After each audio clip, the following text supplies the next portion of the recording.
भारतासारख्या बलदंड देशाला 1-to-1 युद्धामध्ये कोणी हरवू शकत नाही. आजपर्यंत आपल्या भारतावर किती आक्रमणं झाली, किती युद्ध झाली आठवा. हजारो वर्ष भारतावर आक्रमण सुरू आहेत, पण भारत हरला नाही. भारत कधी पराभूत झाला नाही, होऊच शकत नाही. पण भारताला संपवायचं असेल, भारताला नेस्तनाबूत करायचं असेल, तर अशा प्रकारची छुपी युद्ध खेळावी लागतात. भारतातील पुढची पिढी संपवण्यासाठी, भारतातील लोकांचं आरोग्य धोक्यात आणण्यासाठी खतांचा अतिरिक्त वापर सुरू आहे आणि तुमचं आमचं आरोग्य संपवण्यात आलेलं आहे. आता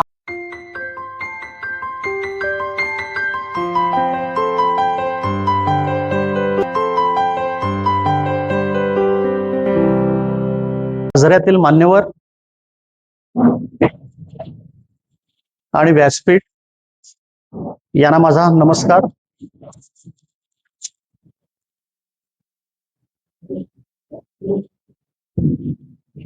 आज माझ्यासाठी खरोखर एक विशेष आणि वेगळा दिवस. कारण ज्या गावामध्ये मी वाढलो, ज्या गावामध्ये माझा जन्म झाला, जिथे माझं शिक्षण झालं,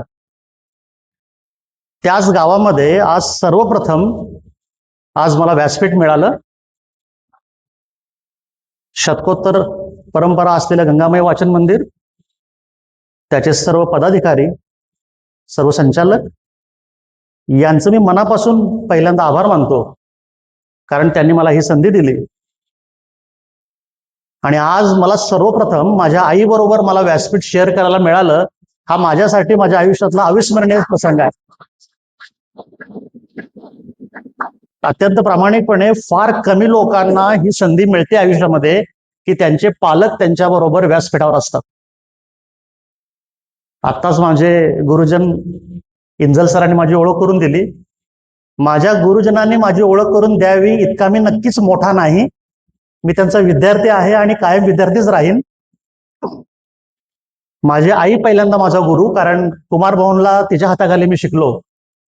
त्यानंतरचे बरेच गुरुजन पावले सर आहेत, काका देसाई सर आहेत, इंजल सर आहेत. सर्व गुरुजनांची आज मला आठवण नक्की होते, कारण माझ्या आयुष्यात जे काही थोडंफार कणभर मी मिळवू शकलो, माझ्या आई वडिलांच्या बरोबर त्या माझ्या गुरुजनांचाही तितकाच सहभाग आहे आणि तो मग कधीही विसरत नाही. माझं शिक्षण सिव्हिल इंजिनिअरिंग मध्ये झालं, पण भगवंताची खेळी वेगळी. मी दत्तमार्गी आहे, मी गिरणारी आहे आणि मी हे आनंदानं अभिमानानं सांगतो.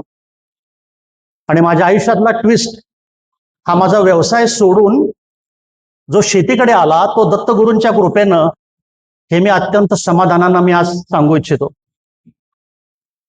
गेले 8 ते 10 वर्ष मी नैसर्गिक आणि पारंपरिक शेती संदर्भात महाराष्ट्रातल्या 36 जिल्ह्यांच्या मध्ये मी काम करतोय आणि महाराष्ट्रातले ऑलमोस्ट सगळे तालुके, 320 तालुके आहेत, ते कव्हर झालेत.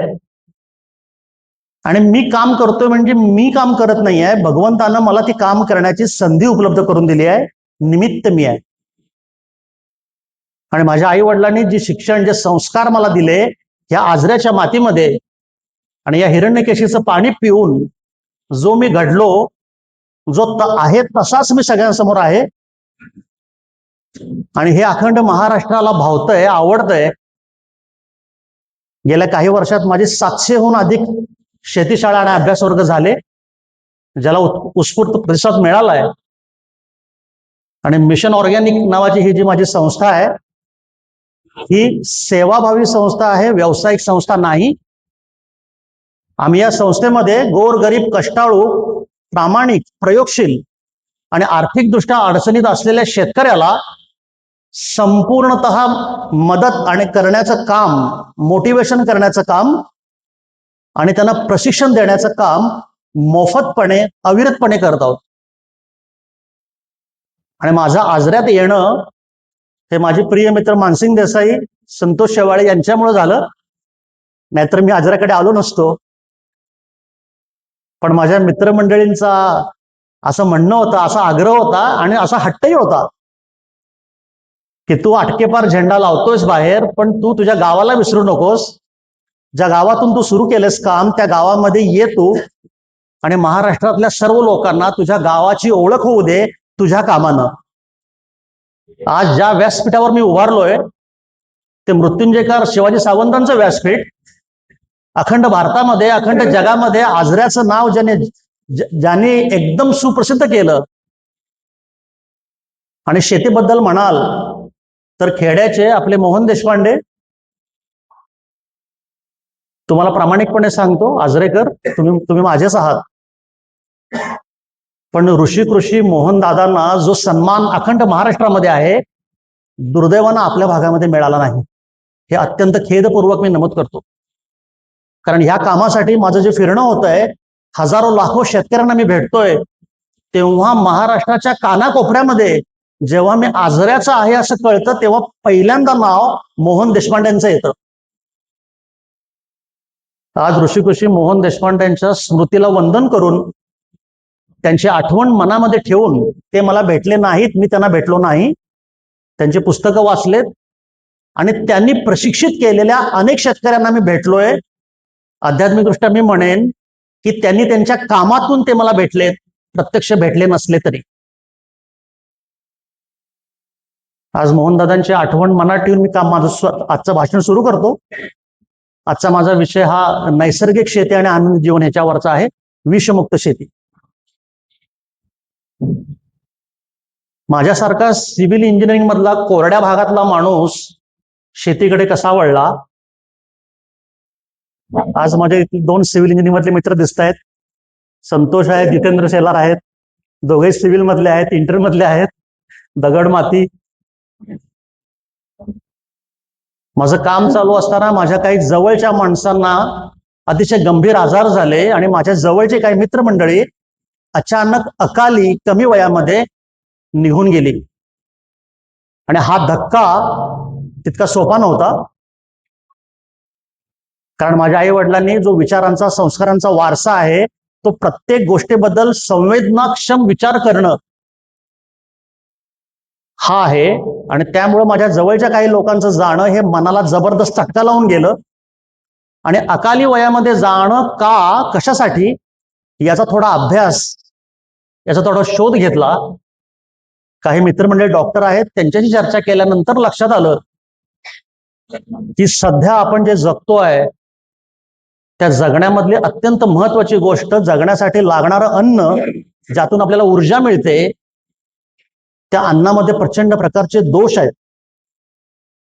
आणि हे जेव्हा लक्षात आलं तेव्हा माझ्या घराण्याची कुठलीही शेतीची परंपरा नसताना मी आध्यात्मिक दृष्ट्या शेतीकडे वळलो आणि शेतीतला अभ्यास चालू केला. जसं इंजन सरांनी सांगितलं त्याप्रमाणे कुणाला माहिती नव्हतं आणि अजूनही कित्येक लोकांना माहिती नाही की मी शेतीचं काम करतो. ती सांगण्यासारखी गोष्ट नाही. पण अपघाती जरी मी आलो तरी महाराजांच्या कृपेनं त्याच्यामध्ये बरंच खोल मला जायला लागलं, अभ्यास करावा लागला, संशोधन करावं लागलं, वाचन करावं लागलं आणि अनेक त्रासलेल्या शेतकऱ्यांच्या बांधावर जाऊन मला सत्यता पडताळावी लागली. आणि आज थोडाफार जो काय मी अनुभव सिद्ध झालोय ते माझे अनुभव आज तुमच्यासमोर मांडायला मी उभा आहे. भारताची शेती व्यवस्था, आज आपण सर्वजण सुज्ञ आहात, एज्युकेटेड आहात. भारत हा कृषी प्रधान देश आहे, बरोबर ना? आपण थोडं गप्पा मारत बोलूया, मला एकांगी बोलायला आवडत नाही. श्रोत्यांचा सहभागी हवा, त्याशिवाय जिवंतपणा येत नाही. भारत हा कृषी प्रधान देश आहे, आपण ऐकतोय, आपण वाचतोय, लहानपणापासून आपल्याला हे माहिती आहे. भारतातील उद्योगामधला 65% भाग हा कृषी प्रधान आहे. आज 140 कोटीची लोकसंख्या भारतानं पार केली. अवाढव्य अर्थव्यवस्था, परवाच आपण 4थ्या नंबरवर आलोय जपानला मागे टाकून.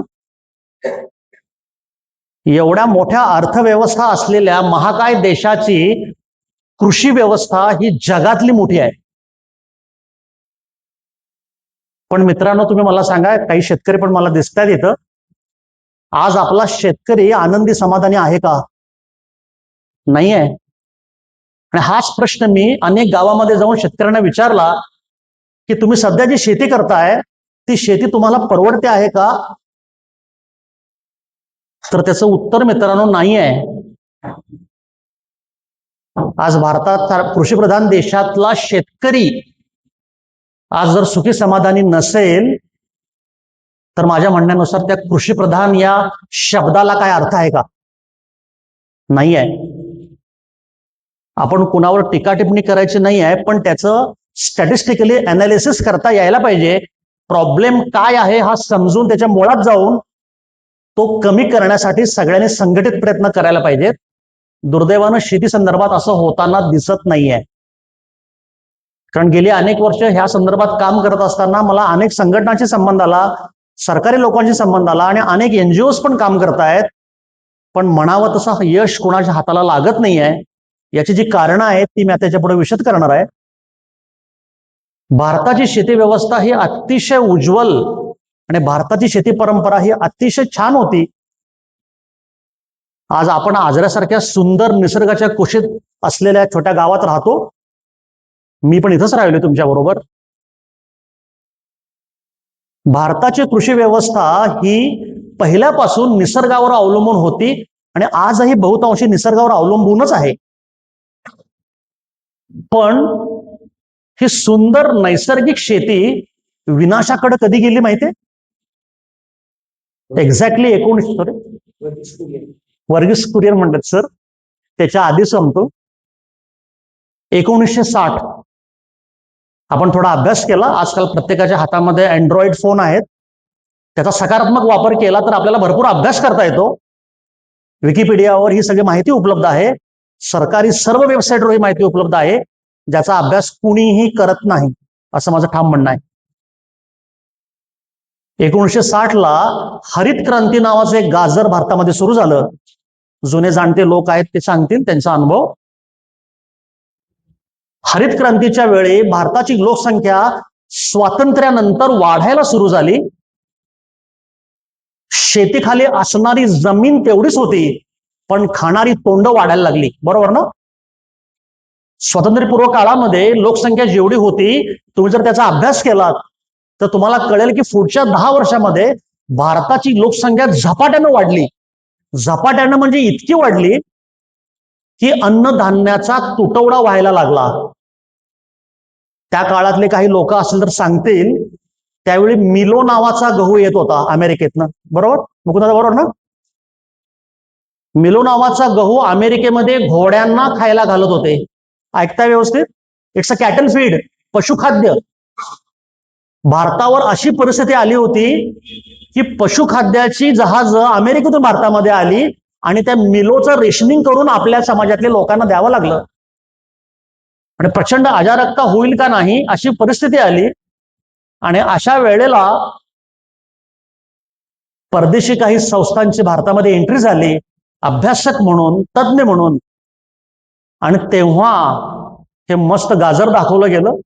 डॉक्टर कस्तुरीरंगन हल्लीच मागच्या वर्षी गेले डॉक्टर. तेव्हा पहिल्यांदा भारतामध्ये रासायनिक खतांचा वापर सुरू झाला, प्रवेश झाला. आणि हा प्रवेश करताना अतिशय योजनाबद्ध प्रवेश झाला.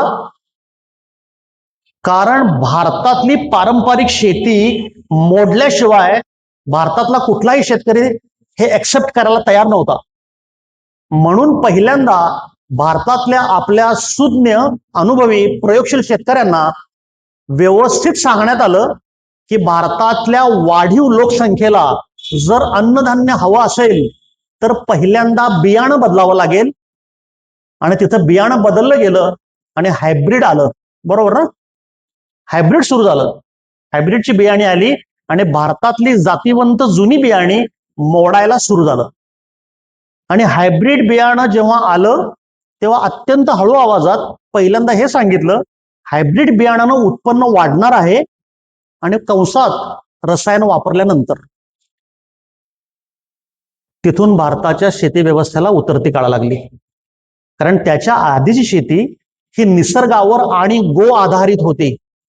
भारतीय शेतीमध्ये, भारतीय समाजामध्ये देशी वंशाच्या गायीला अनन्यसाधारण महत्व होतं, आजही आहे. पण भारताची शेती मोडायची असेल आणि आधुनिक काळातील भांडवलशाही लोकांना जर ती शेती ताब्यात घ्यायची असेल तर पहिल्यांदा बियाणे मोडली पाहिजेत आणि पहिल्यांदा गायी संपवल्या पाहिजेत.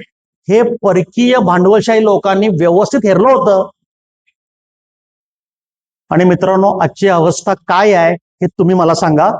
देशी बियाणे मिळतायत का? कुणाच्या घरामध्ये देशी गाय शिल्लक आहेत? नाही आहेत बरं का, दुर्दैवानं.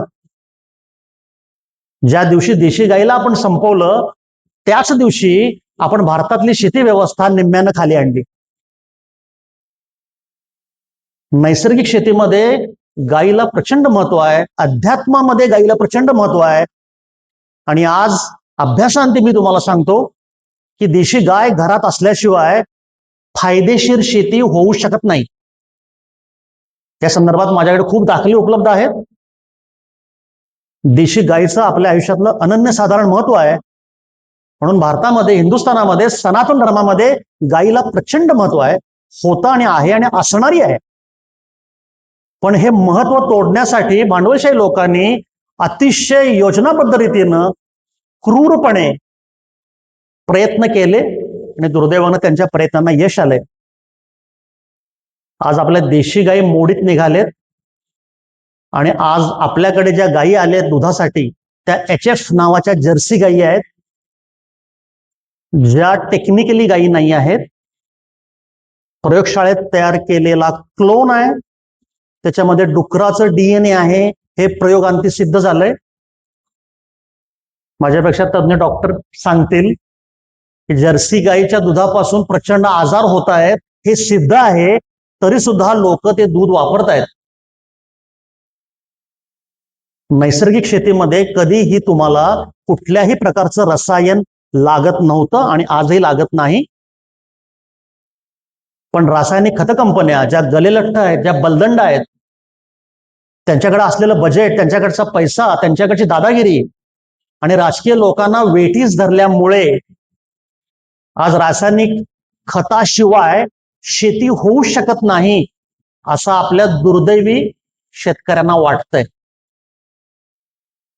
आणि जे शेतकऱ्यांना वाटतंय ना, ते त्यांच्या मनातलं काढण्यासाठीच माझी संस्था काम करते, मिशन ऑर्गॅनिक.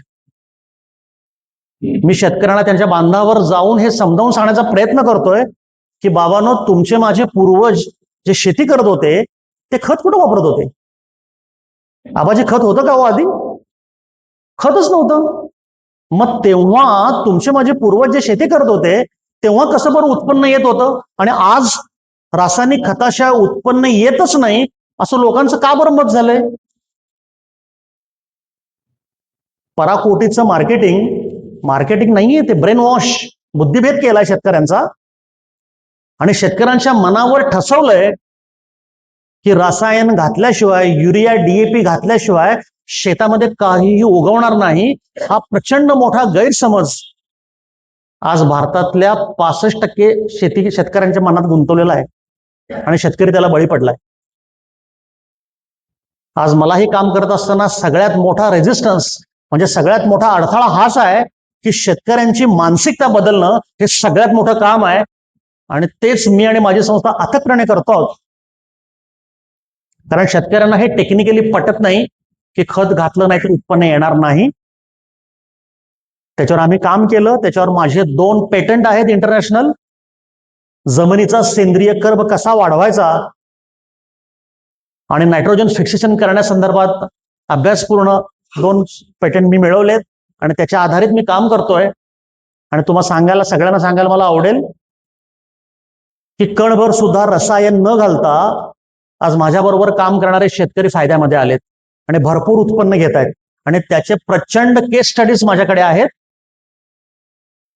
ज्यांना इंटरेस्ट आहे त्यांनी मिशन ऑर्गॅनिक नावाचं YouTube चॅनल आहे, त्या चॅनलवर जाऊन तुम्ही बघा. आज माझे हजारो व्हिडिओ त्या ठिकाणी आहेत, भाषणाचे आहेत आणि शेतकऱ्यांचे पण आहेत, ज्यांनी रसायन वापरलं नाही आणि त्यांना भरपूर उत्पन्न आलंय. आता जेव्हा या हरित क्रांतीनंतर जेव्हा शेतकरी आपले रसायन वापरायला लागले तेव्हा आपली शेती सुधारली असं तुम्हाला म्हणायचंय? आज 1960 नंतर किती दिवस झाले बघा, 40, 50, 60, 65, 70 वर्ष झाली आपलं ऑलरेडी. 80, 85, 80च्या आसपास आहे आपण. आज 80 वर्षानंतर सुद्धा भारतातला शेतकरी आज कर्जमुक्त नाही आहे. सोसायटीतलं कर्ज घेतल्याशिवाय शेती करता येत नाही शेतकऱ्याला, अशी व्यवस्था भारतामध्ये करून ठेवली आहे. आणि हे दुर्दैव आहे. आणि कुठलाही शेतकरी जे कर्ज काढतो, सोसायटीचा असेल, बँकांचं असेल, ते कर्ज त्या शेतकऱ्याचं कधीही फिटलं जात नाही. दरवर्षी मार्च एप्रिलला तो नवं जुनं करतो, नवीन कर्ज घेतो आणि पुन्हा शेतामध्ये प्रयोग करण्याचा प्रयत्न करत असतो. पण हे त्याचे प्रयत्न कधीही संपत नाहीत. हे चक्रव्यूह आहे मित्रांनो. ह्या चक्रव्यूहातून शेतकरी कधीही बाहेर पडत नाही. अनेक शेतकऱ्यांचे विदारक अनुभव मी स्वतः बघितलेत. त्यांना हे लक्षात येत नाहीये की यातनं बाहेर कसं पडायचं. आणि आता तुम्ही बघताय, ह्या वर्षी पावसाळा किती महिने होता? 6 महिने पावसाळा होता. 15 मेला पाऊस सुरू झालाय. थांबत नव्हता. जसा पावसाळा थांबला तसं थंडी सुरू झाली. आज तुम्हाला मला आजरासारख्या लोकांना थंडी नवीन नाही, तरी सुद्धा ज्येष्ठ जाणकार लोक आहेत, तुम्ही सांगा की ह्या वर्षी जी थंडी पडली, अशी थंडी आजरात पडत होती काय? निसर्ग बदलतोय मित्रांनो. निसर्ग संपूर्ण बदलतोय. निसर्ग बदलत नाहीये, निसर्ग स्वतःला ऍडजस्ट करतोय. इथं अध्यात्म सुरू होतं. जे भगवंताला मानतात त्यांच्यासाठी, नाही मानतात त्यांच्यासाठी मी सायन्समध्ये सांगतो, क्वांटम फिजिक्समध्ये. निसर्गाच्या विरोधात जेव्हा माणूस गेला, निसर्गाच्या विरोधात जेव्हा शेतकरी गेला, तेव्हापासून तो उतरतीला लागला. जेव्हा शेतामध्ये रसायन वापरायला सुरू झालं, तेव्हापासून उत्पन्न वाढण्याऐवजी उत्पन्न हळूहळू कमी झालेत आणि खतं वाढत निघाले. पावले सर बरोबर आहे ना? सर आज शेती करतात, मंडळाचे काम पण करतात. कधीही शेतकऱ्याचं खत दरवर्षी कमी कमी होत नाही, तर वाढत जात आहे. आता याचे दुष्परिणाम तुम्हाला जर मी सांगायचे म्हटलं तर उद्या सकाळीच घरी जाऊ आपण. एवढा डेटा माझ्याकडे उपलब्ध आहे. पण वेळेचं भान राखून तुम्हाला काही थोडक्या गोष्टी सांगतो, ज्या आय ओपनर आहेत, त्या तुम्हाला कळतील. जसं रसायनाचा वापर सुरू झाला, तसं जमिनीची सेंद्रिय कर्ब कमी झाले. आणि हे बघा, पहिली स्लाइड. श्रीमंताचे आजार आता ग्रामीण भागामध्येही यायला सुरू झालेले आहेत. हे का आले माहितीये आजार? आज आजरासारख्या सुंदर गावामध्ये माझंही जिथं बालपण गेलं, आजऱ्यामध्ये डॉक्टर किती होते पहिल्यांदा? मला आठवते सोमशेट्टी, आराबेकर, आणि अजून 1-2-4 डॉक्टर होते. आता देशपांडे मॅडम, आपले किती सभासद आहेत तुमचे असोसिएशनचे? हा, ऐका, 86. आजरा तालुक्यात जेवढी गावं आहेत तेवढे डॉक्टर आहेत. डॉक्टर वाढायचं कारण गंभीरपणे समजून घ्या. तेवढे गंभीर आजार आज समाजामध्ये आपल्या सगळ्या लोकांच्या मध्ये पसरलेले आहेत. याचं मुख्य कारण जमिनीची सुपीकता, सेंद्रिय कर्ब जसा कमी होत गेला, तसं जमिनीमध्ये घातलेली जी रसायन आहेत, जे मारलेली तणनाशक आहेत, त्या तणनाशकाचा अंश तुमच्या अन्नधान्यामध्ये, भाजीपाल्यामध्ये, फळझाडांमध्ये, सगळ्यामध्ये आला. आणि तो आपण दररोज खाण्यातून आपल्या पोटामध्ये गेला. आज आपण जे दूध पितो आहे, त्याच्याविषयी काय बोलावं? कणेरी मठाचे आपले काटसिद्धर स्वामी त्याच्यावर खूप काम करतायत.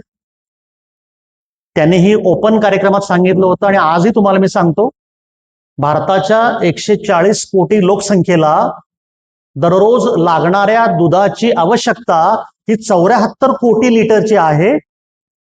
आणि भारतामध्ये होणारं दुधाचं उत्पन्न हे 27 कोटी आहे. शासकीय आकडेवारी आहे. ऐकताय तुम्ही? 74 कोटी लिटर दूध दररोज लागतं आणि उत्पन्न आहे 27 कोटी. आता 74 वजा 27, इतके कोटी दूध भारतामध्ये दररोज विकलं जातं. ते कुठलं आणि ते कसलं? हा प्रश्न तुमच्या माझ्या मनामध्ये कधी येतो का? संपूर्ण भेसळ, संपूर्ण रसायन आणि संपूर्ण बोगस दूध भारतामध्ये तयार होतंय. 40-45 कोटी लिटरचं बोगस दूध मार्केटमध्ये मिळतंय. का बरं हे आजार तुमच्याकडे येणार नाहीत? हेच दूध आपण पितोय. फार कमी लोक ओरिजिनल दूध पित आहेत, फार ज्यांना माहिती आहे त्यांचं. ज्या ज्या मोठ्या मोठ्या स्वीट मार्ट मधून, मिठाई दुकानांच्या मधून जे मिठाई तुम्ही खाताय, तुम्हाला माहिती तरी आहे का त्या मिठाईचा बेस कुठला आहे? राजस्थान, गुजरातहून आलेले मिठाईवाले अखंड भारतामध्ये पसरलेत का नाही? आजारात दिसतात आता पुरोहित वगैरे वगैरे नावं. जुन्या काळी अण्णा फडकेंची फक्त बर्फी मला माहित होती. आता कुठं आहे? आता आपल्याला मलई पेढा पाहिजे, मलई बर्फी पाहिजे, आणि अजून त्याचा सोर्स काय आहे हे समजून घ्या. जेवढं दुकान पॉश आहे, जेवढं दुकान छान आहे, तितकेच पदार्थ बोगस आहेत. कारण तुमच्या माझ्या मनामध्ये धाडस नाही आहे त्यांना विचारायचं. एकतर ते तुम्हाला सांगणारी नाहीत, आणि एकतर आपण ते विचारू शकत नाही, कारण तो दबाव आहे मोठा, ती जगमग मोठी आहे, त्यासमोर आपण विचारत नाही. प्रचंड प्रमाणावर भेसळ सुरू आहे, आणि त्याच्यामुळं जर्सी गाईच्या दुधातून तयार होणारे पदार्थ गावागावामध्ये विकले जात आहेत, लोक कंझ्युम करतायत, आणि त्यातून हे आजार पसरत आहेत. साधारण 25 नाही, 15-20 वर्षापूर्वी डायबेटीस, ब्लड प्रेशर ह्या प्रकारच्या गोळ्या कोण आपल्या घरामध्ये घेत होतं का आधी? आणि आता बघा, एकही घर शिल्लक नसेल की ज्या घरामध्ये गोळी शिल्लक नाही, गोळी खात नाहीत लोक. प्रत्येक घरामध्ये काय ना काय गोळी आहे. जुन्या काळामध्ये प्रत्येकाला महिन्याचं बजेट असायचं, त्या महिन्याच्या बजेटमध्ये औषध नावाचा प्रकार होता का कधी? आता महिन्याच्या बजेटमध्ये औषध आहे बरं का. कुठं कुठं निघालोय बघा आपण. महिन्याला डबा औषधाचा येतो वाण सामानासारखा, आणि तुमचा मेडिकलवाला पण तुमची औषधं काढून ठेवतो, दर महिन्याला येऊन घेऊन जाणार आहे फिक्स. श्रीमंताचे आजार यायला लागले आपल्याकडे. या आजारांचं मूळ मित्रांनो तुमच्या माझ्या शेतामध्ये आहे. रसायन वापरामुळं जमिनीचं आरोग्य संपलं, आणि रसायन वापरामुळं तुमचं माझं आरोग्य देखील संपलं. जेवढ्या प्रकारे रसायन वापरलं जात आहे, तणनाशकं वापरली जात आहेत, तितक्या प्रमाणावर आज समाजामध्ये, देशामध्ये रोगराई पसरली जाते आहे, आणि कुणालाही याबद्दल सिरियसली काम करण्याचं भान नाही आहे. कारण प्रत्येक माणूस स्वार्थी आहे, अहंकारी आहे. मला काय मिळणार ह्या एकाच पॉइंटवर प्रत्येक माणसाचं आयुष्य सध्या अवलंबून आहे.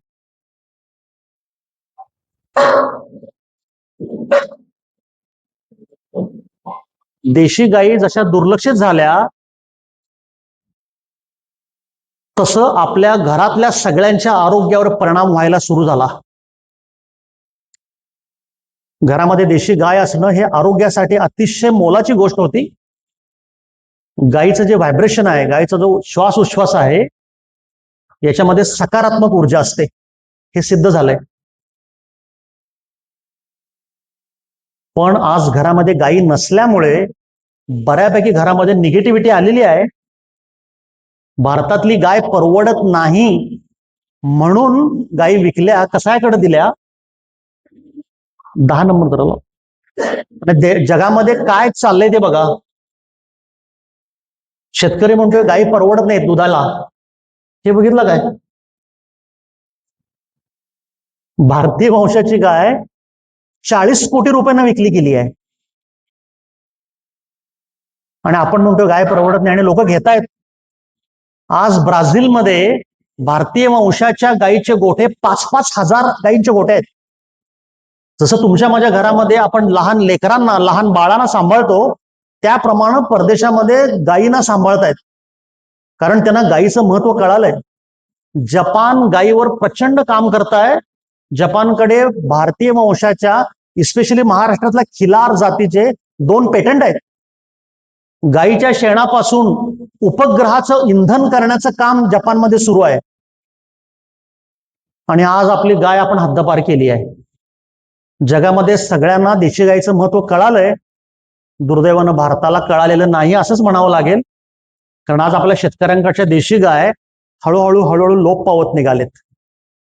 देशी गायीचं प्रचंड महत्व आपल्याला आहे. देशी गायीचं दूध हे आपण सर्वोत्तम मानलं होतं, पण आता ज्या देशी गायी उरलेत, त्या देशी गायींना लागणारा चारा हा युरिया मारलेला देतात. त्यामुळे देशी गाईच्या दुधामध्ये सुद्धा युरियाचे अंश आले. म्हणजे कुठलीही गोष्ट आता आपल्याकडे शुद्ध स्वरूपात मिळत नाही आहे, हे आपलं दुर्दैव. अशा ह्या सगळ्या अतिशय तणावपूर्ण वातावरणामध्ये आपला शेतकरी काम करतोय. शेतकऱ्याला नेहमी वाटतं की मला भरपूर उत्पन्न यावं, म्हणून शेतकरी प्रचंड प्रमाणावर खतं वापरतोय. खतं वापरून जमिनीचा ऱ्हास करतोय. भारतातली 70% जमीन क्षारपड व्हायला लागलेली आहे, अशी शासकीय आकडेवारी आहे. जमीन नापीक व्हायला लागलेली आहे आणि पुढच्या पिढीला अन्न मिळेल का नाही याची सुद्धा शाश्वती आता नाहीये. आणि ह्या विषमुक्त उत्पन्न जे येत आहे आता, जे तुम्ही आम्ही खातो आहोत, त्यातून भारतामध्ये पसरलेले आजार हे याच्यापूर्वी भारतामध्ये नव्हतेच. मी तर ते ऐकले नव्हते आणि तुम्ही देखील ऐकले नव्हते. व्हेरिकोव्हेन्स हा आजार भारतामध्ये नव्हता आधी. थायरॉइड हा आजार भारतामध्ये नव्हता आधी. हे आजार कुठून आले सगळे? हे सगळे आजार आपण दररोज खाणाऱ्या अन्नातून येत आहेत. म्हणून आम्हाला वारंवार शेतकऱ्यांना हे समजावून सांगावं लागतंय की तुम्ही शेतामध्ये रसायन वापरणं थांबवा. कमी करा नाही बरं का, थांबवा. आणि रसायनाचा सगळ्यात मोठा धोका आता भारतामध्ये जो आहे आरोग्यामध्ये, त्याचे ऑलरेडी रिपोर्ट्स आलेत, पण पब्लिकली ते लोकांना सांगितले जात नाहीत. तो आम्हाला ते माहिती आहे, पण आपल्या लक्षात येत नाही. असा सगळ्यात भारतातला गंभीर गोष्ट आता जी सुरू आहे ती म्हणजे इनफर्टिलिटी, IVF. अजरक सुद्धा बोर्ड लागलेत स्टँडवर आणि चौकात. तालुक्यापर्यंत आलं हे सगळं आता, म्हणजे आपल्या दारापर्यंत आलेलं आहे. मित्रांनो, तुम्ही आपल्या कुटुंबामध्ये, नातेवाईकांच्या मध्ये, घरामध्ये, गावामध्ये थोडस चौकसपणे बघा. नवीन लग्न झालेली जी जोडपी आहेत त्यांना नैसर्गिकरित्या मूलबाळ होत आहे का? होत नाही आहे बरं का. दवाखान्याकडे जावं लागतंय. IVF ट्रीटमेंट 8-10 लाख रुपयाची आहे माझ्या माहितीप्रमाणे. हार्मोनल चेंजेसचे इंजेक्शन घ्यावे लागतात. स्टेरॉइड प्रचंड प्रमाणावर घ्यावं लागतं. सगळ्यांच्या तब्येती खराब होत आहेत.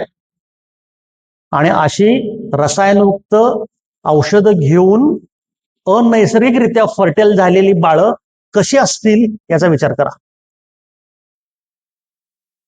आणि नैसर्गिकरित्या बाळं होत नाहीत म्हणजे काय टेक्निकली?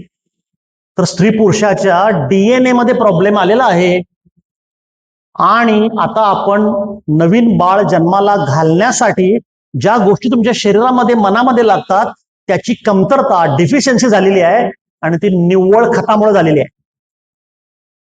फक्त दबावाखाली ते रिपोर्ट्स बाहेर काढले जात नाही आहेत, पण हे जग जाहीर आहे.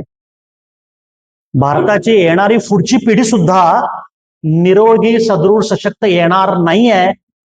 आज प्रचंड प्रमाणावर त्याचे रिपोर्ट्स येत आहेत. लहान मुलांना प्रचंड आजार होत आहेत. आताच कार्यक्रमापूर्वी बोलताना डॉक्टर मॅडम मला सांगत होत्या की 10 वर्षाखालील मुलांना कॅन्सर होतोय. खरंय मॅडम ते?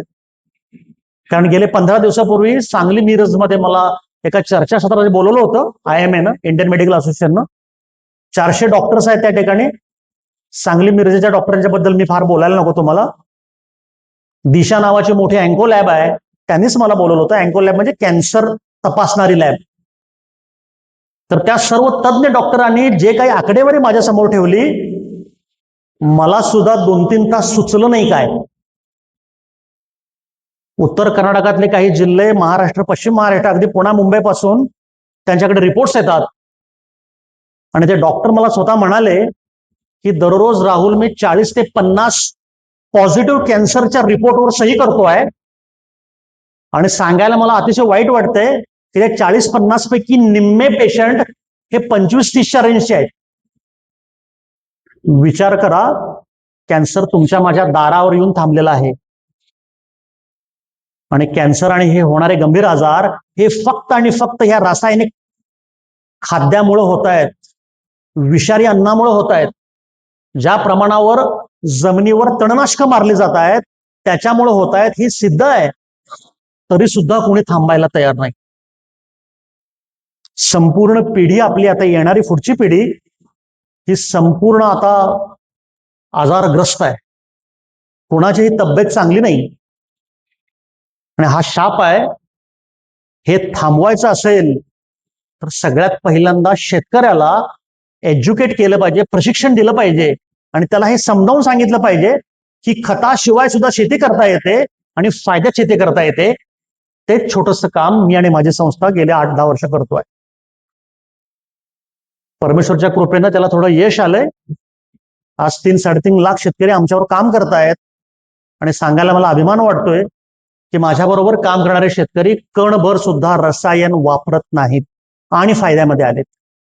ते टेक्निक, ते तंत्र आम्ही शोधून काढले आणि त्याचा शेतकऱ्यांना फायदा होतोय. शेतीमध्ये कधी सुद्धा रसायनाची गरज नव्हती. त्या भांडवलशाही कंपन्यांनी लावली आणि ह्या सगळ्याचा सत्यानाश करून ठेवला. आज भारतामध्ये पसरलेले रोग आणि त्यांची अर्थव्यवस्था हे सांगणारे आकडे भयावह आहेत. प्रचंड प्रमाणावर आकडेवारी ही तुम्हाला डोक्याला शॉक देणारी आहे. कारण आता भारतामध्ये आरोग्य विषयाचा बिझनेस सुरू झालाय. याच्या आधी दवाखाना, डॉक्टर म्हणजे आपल्यासाठी देव होता ना. पण आता तसं राहिलेलं नाही. दुर्दैवानं मॅडम, तुमची माफी मागून काही अपवाद आहेत. पण आता वैद्यकीय सेवा नाही, वैद्यकीय व्यवसाय झालाय. आणि वैद्यकीय व्यवसाय होण्यासाठी कारणीभूत दुर्दैवानं माझा शेतकरी आहे. कारण त्याच्या शेतातून तयार होणारं अन्नधान्य हेच तुमच्या माझं आरोग्य बिघडवायला कारणीभूत आहे. आणि तिथूनच हा सगळा प्रॉब्लेम सुरू झालाय. 6 नंबर झाला. लहान मुलांना, आपली लहान मुलं जी घरातली आहेत ती काय काय खातायत बघा. जे जंक फूड आपण खातोय, जी मुलं कुरकुरे खातायत, वेफर्स खातायत, सँडविच खातायत, पिझ्झा बर्गर खातायत, फॅटी लिव्हर हे लहान मुलांना सुरू झालंय. हे शासकीय आकडेवारी आहे आणि ही अतिशय गंभीर आहे बरं का. मुंबईला दादर या ठिकाणी एका नामवंत शाळेनं एक सर्वे घेतला 2 वर्षापूर्वी. एबीपी माझावर तो प्रसिद्ध झालाय, वेबसाईटवर पण आहे. अतिशय मोठ्या प्रतिष्ठित लोकांची मुलं ज्या शाळेमध्ये आहेत अशा शाळेत सर्वे घेतला. त्या सर्वेमध्ये तिथल्या शाळेतील 10 वर्षाखालील मुलांचं आरोग्य तपासणी केली गेली. 60% मुलं, 60 यांना डायबेटीस आणि ब्लड प्रेशर सापडलं बरं काय. 10 वर्षाखालील मुलांना. त्याचा रिपोर्ट जाहीर झाला होता, तातडीनं जो मागे घेतला. तुम्ही विचार करा, 60% लहान बाळांना अशा प्रकारचे गंभीर आजार होत आहेत.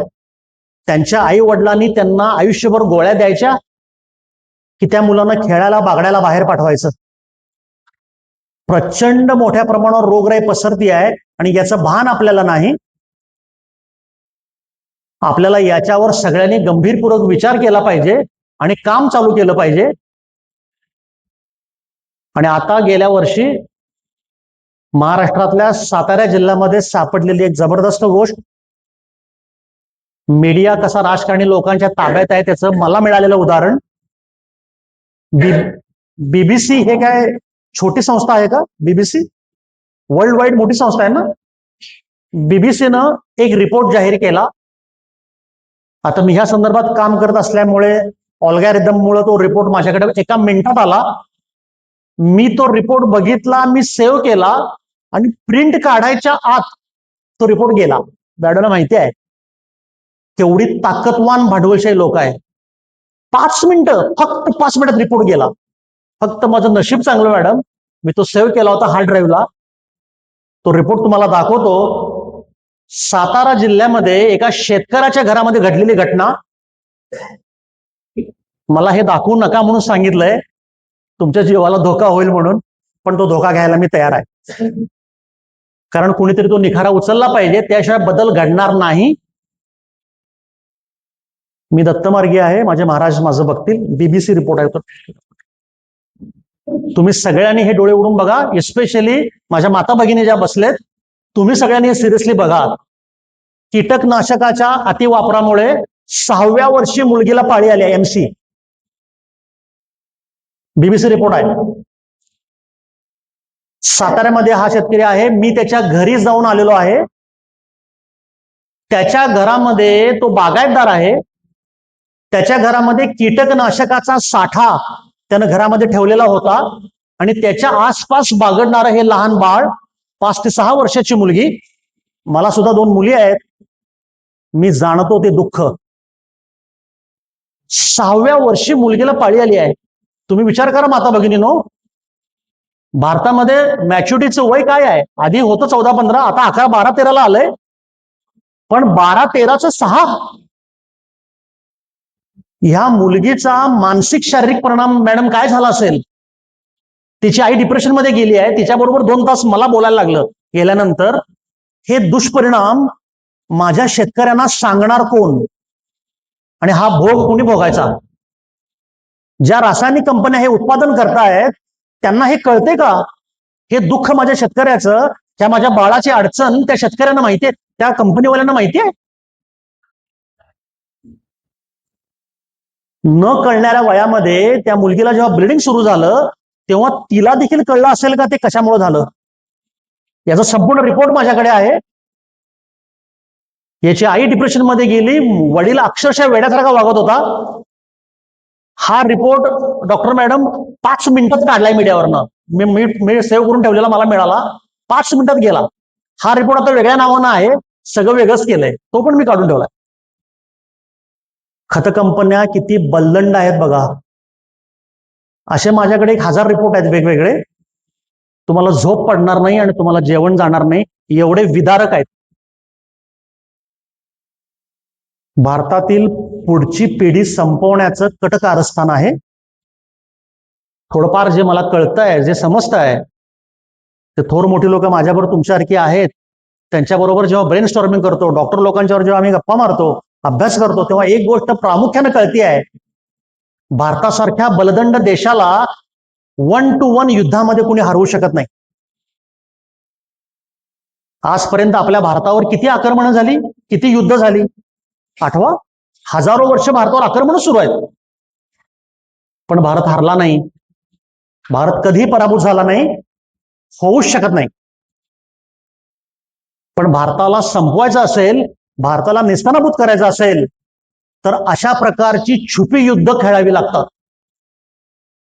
भारतातील पुढची पिढी संपवण्यासाठी, भारतातील लोकांचं आरोग्य धोक्यात आणण्यासाठी खतांचा अतिरिक्त वापर सुरू आहे आणि तुमचं आमचं आरोग्य संपवण्यात आलेलं आहे.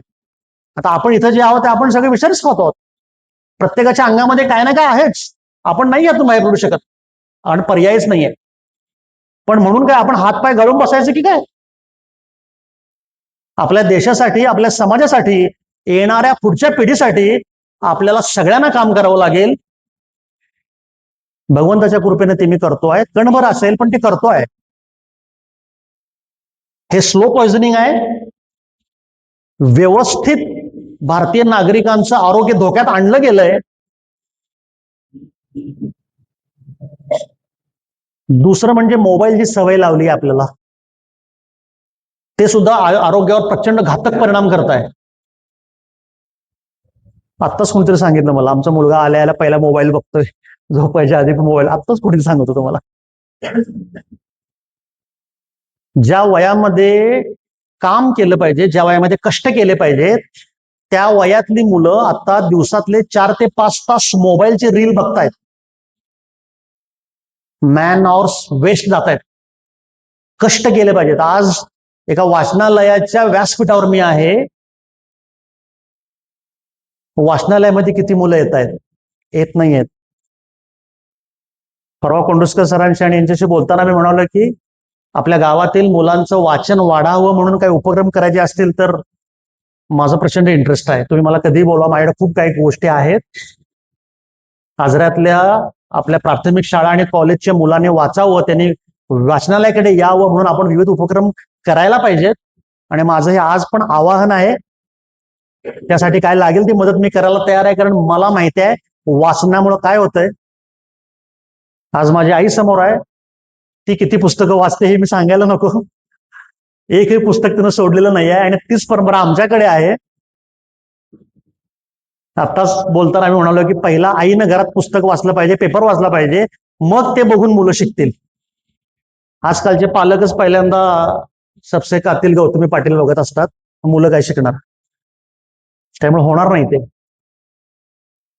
भारतातल्या नागरिकांचं आरोग्य दोन अर्थानं, शारीरिक आणि मानसिक, हे दोन्ही धोक्यात आहे. शारीरिक आरोग्य ह्या खतांच्यामुळे धोक्यात आलंय आणि मानसिक आरोग्याला अनेक कारण आहेत. आणि मी जो अभ्यास करतोय शेतकऱ्यांचा, त्याच्यामध्ये मला आढळलेली अजून एक गोष्ट, शेतकरी शेतात काम करत असताना सुद्धा त्याचं मन थाऱ्यावर नसतं, त्याचे विचार स्थिर नसतात, विश्वास ठेवत नाही कोणावर. पावले सर, जेव्हा आपण भेटलो 2 वर्षापूर्वी आजरा घनसा संदर्भात काम तुम्ही इंजल सर आपण सगळे करताय, मला आढळलेली गोष्ट, आपल्या गावातील प्राईड आहे आजरा घनसाळ. कुठंही गेलो, कुठंही, मी तर देशभर फिरतोय, कुठंही गेलो की आजरा म्हणजे घनसाळ म्हणतात लोक. पण खरं सांगावं, आजराचा घनसाळ शिल्लक आहे का आता? या खताने संपवला बरं का आजराचा घनसाळ. सर बरोबर आहे ना? आज आजरा शेती मंडळामध्ये हे माझे गुरुजन काम करतायत, मलाही काही काळ त्यांच्यावर काम करायची संधी मिळाली, पण एकही शेतकरी ऐकत नाही. सरांच्या गावीच कार्यशाळा घेतलेली होती, खतं वापरू नका म्हणून आम्ही सांगतोय. खतानं वापरल्यानंतर आजरा घनसाळ सगळा संपला. आज चव राहिली नाही शिल्लक, आजरा घनसाळा वास राहिला नाही शिल्लक. याचं मुख्य कारण, पुन्हा एकदा बियाणं मोडलं आणि गरज नसताना रसायन वापरतायत. असं काही नाही आहे, बिना रसायनाचा सुंदर येतोय, आम्ही काढलेत उत्पन्न. आजऱ्यामध्ये सुद्धा सगळ्यात पहिल्यांदा फार हिरिरीनं, ज्यांच्यामुळे मी आलेत मानसिंग देसाई, संतोष, आम्ही फार धावपळ केली, लोकांचा रिस्पॉन्स शून्य सर. अगदी वेगळे प्रयोग करायचे म्हणून सुद्धा आजऱ्याच्या मातीमध्ये प्रयोग केले, त्याचे रिसर्च पेपर माझ्याकडे उपलब्ध आहेत. ज्यांना शेतीमध्ये इंटरेस्ट आहे त्यांच्यासाठी. ऊस जसा लावल्यानंतर मुकुंद आता 2-3 वर्ष चेअरमन साहेबच आहेत आपल्याकडे, 2-3 वर्ष ऊस येतो ना, लावणीनंतर फळवा येतो, निडवा येतो. ऊस म्हणजे गवत वर्गीय, कट केला की पुन्हा येणार, हा निसर्ग नियम. पण माझ्या शेतकऱ्यांना छोट्या छोट्या गोष्टींचं निरीक्षण आणि अभ्यास नाही, लक्षातच येत नाही, आणि त्यांना शिकवणारी व्यवस्था नाही. हा सगळ्यात मोठा प्रॉब्लेम आहे. आता भात म्हणजे गवत वर्गीय ना दादा, बरोबर ना? भात म्हणजे गवत वर्गीय. मग असा कोणी विचार केला काय की ऊस तोडल्यानंतर पुढच्या वर्षी येतो, भात कापल्यानंतर पुन्हा येतं का? असा केला कोणी विचार? काय प्रयोग केला कोणी? नाही ना सर, आम्ही केला बरं काय? नाही सामंत सर, माणसानं हरपवड्याला केला काय? आम्ही हरपवड्याला भाताचं खोडवं घेतलं, सक्सेसफुली भात कापला, पुन्हा पाणी दिलं, पुन्हा खोडवं. अरे ते गवत आहे, पाणी दिलं की फुटणार. जसा ऊस फुटतो तसा तोही फुटतो. त्याचं योग्य तापमान, योग्य पाणी ठेवल्यानंतर जसं पहिल्या टप्प्यामध्ये भात आलं, तेवढंच भात दुसऱ्या टप्प्यामध्ये आलं. आणि ट्रायल केला आम्ही, तो आम्ही म्हणले सुद्धा केली त्याची. महाराष्ट्र शासनाच्या कृषी विभागाची लोक ते बघायला आली होती. पण गंमत कशी आहे बघा, आज भाताचं खोडवं आम्ही करून दाखवलं लोकांना, पण ते पुढे न्यायचं कोणी? मी शेतकरी नाही ना, मी ते कायमस्वरूपी नाही करू शकत. पण केलेला प्रयोग समजून घेऊन इतर शेतकऱ्यांनी प्रोत्साहित होऊन ते करायला हवं होतं, ते केलं नाही. ऍक्च्युली भाताचं खोडवं घेतल्यानंतर शेतकऱ्याला प्रचंड पैसे मिळतात, लावणीचा खर्चच नाही, बियाणांचा खर्च नाही, आणि उत्पन्न चांगलं येतं आणि कमी वेळात येतं उत्पन्न. पण कोणी प्रयोग करत नाही. आता कोणी प्रयोग का करत नाही, कोणी का शिकत नाही, हे सगळे वादग्रस्त मुद्दे आहेत. पण जेव्हा जेव्हा मी शेतकऱ्यांना भेटलो तेव्हा हे लक्षात आलं की शेतकऱ्याच्या सुद्धा अंगामध्ये आणि मनामध्ये ती ताकद पहिल्यासारखी राहिली नाही. पुन्हा त्याचं कारण खत आहे. जी जुनी जाणती लोक आहेत ती सांगतील, पूर्वीच्या काळी एक पोतं किती किलोचं होतं? 100 किलोचं पोतं होतं. आता किती किलोचं पोतं आहे? 50 पण नाही, 25-30 वर आलं पोतं. याचं कारण समजून घ्या. आपण गमतीत हसत बोलतोय, पण 100 किलोचं पोतं उचलण्याची ताकद शारीरिक आणि मानसिक आपल्यामध्ये नाही. अतिशय घाणेरडे विषारी खाण्यामुळं तुमच्या माझ्या अंगाची ताकदच संपली आहे. त्यामुळे 100 किलोचं पोतं आता 25-30 ला आलंय. ते पण पोतं घेऊन शेतकऱ्याला आता मोटरसायकल लागते चालायला, ते घेऊन चालू शकत नाही. कारण आपण ज्या पद्धतीचं अन्न खातो आहोत त्या पद्धतीमुळं आपल्या शरीरामधली संपूर्ण गोष्ट संपत डिग्रेड होत निघालेली आहे. आणि मनाचंही तेच झालंय. विषारी अन्न खाल्ल्यानंतर माणसाच्या मनावर ताबा राहिलेला नाही. आज सामाजिक बोलायचं झालं तर कधीही कुठल्या गावामध्ये तंटामुक्ती वगैरे काय नव्हतं आधी 10-20 वर्षापूर्वी, बरोबर? आता प्रत्येक गावामध्ये महाराष्ट्र शासनाला तंटामुक्त समिती नेमायची वेळ आली आहे. कारण प्रत्येकाची डोकी भडक झालेत. कुणी कुणाचं ऐकत नाही. उठली सुटली काट्या मारायला चालू करतात. पुन्हा मी सांगतो, याच्यावर अभ्यास केलाय. माणसाचं मन ताब्यात न राहणं, माणूस आक्रमक होणं, दुसऱ्याचं न ऐकणं, दुसऱ्याला आदर न देणं, हे संपूर्ण तुम्ही खात असलेल्या अन्नावर अवलंबून आहे. अध्यात्मामध्ये आणि आयुर्वेदामध्ये हे व्यवस्थित सांगितलेलं आहे. तुम्ही ज्या प्रकारचं अन्न खाता त्या प्रकारचे तुमचे विचार, कृती, मन, शरीर त्या प्रकारचं होतं. आता आपण जे सध्या अन्न खातो आहोत ते अन्न सात्विक आहे का? आता सात्विक नावाचे हॉटेल निघालेत बाहेर. सात्विक हॉटेलमध्ये जावं लागतंय. याच्या आधी माझ्या माता माऊली ह्या अन्नपूर्णात सुंदर जेवण करायच्या. आता ते सात्विक अन्न शिजत नाही घरामध्ये. कारण तुमच्या घरामध्ये येणार कुठलीही कृषी गोष्ट ही सात्विक नाहीच आहे. आणि दुर्दैवानं अन्न शिजवत असताना माझ्या माता माऊलींचे विचार कसे आहेत त्याच्यावर त्या अन्नाचं पावित्र्य, त्याच्यावर त्या अन्नाची सात्विकता ठरते. आज यांनी मला सांगावं, सत्यनारायणचा प्रसाद जसा होतो तेव्हा एरवी शिरा होतो का? का बरं? है ना का? सत्यनारायणचा प्रसाद एक वेगळीच चव असते ना. तसा एरवी आपण वर्षभर केला तर होतो का? याचं कारण समजून घ्या, याच्या मागचा अध्यात्म समजून घ्या.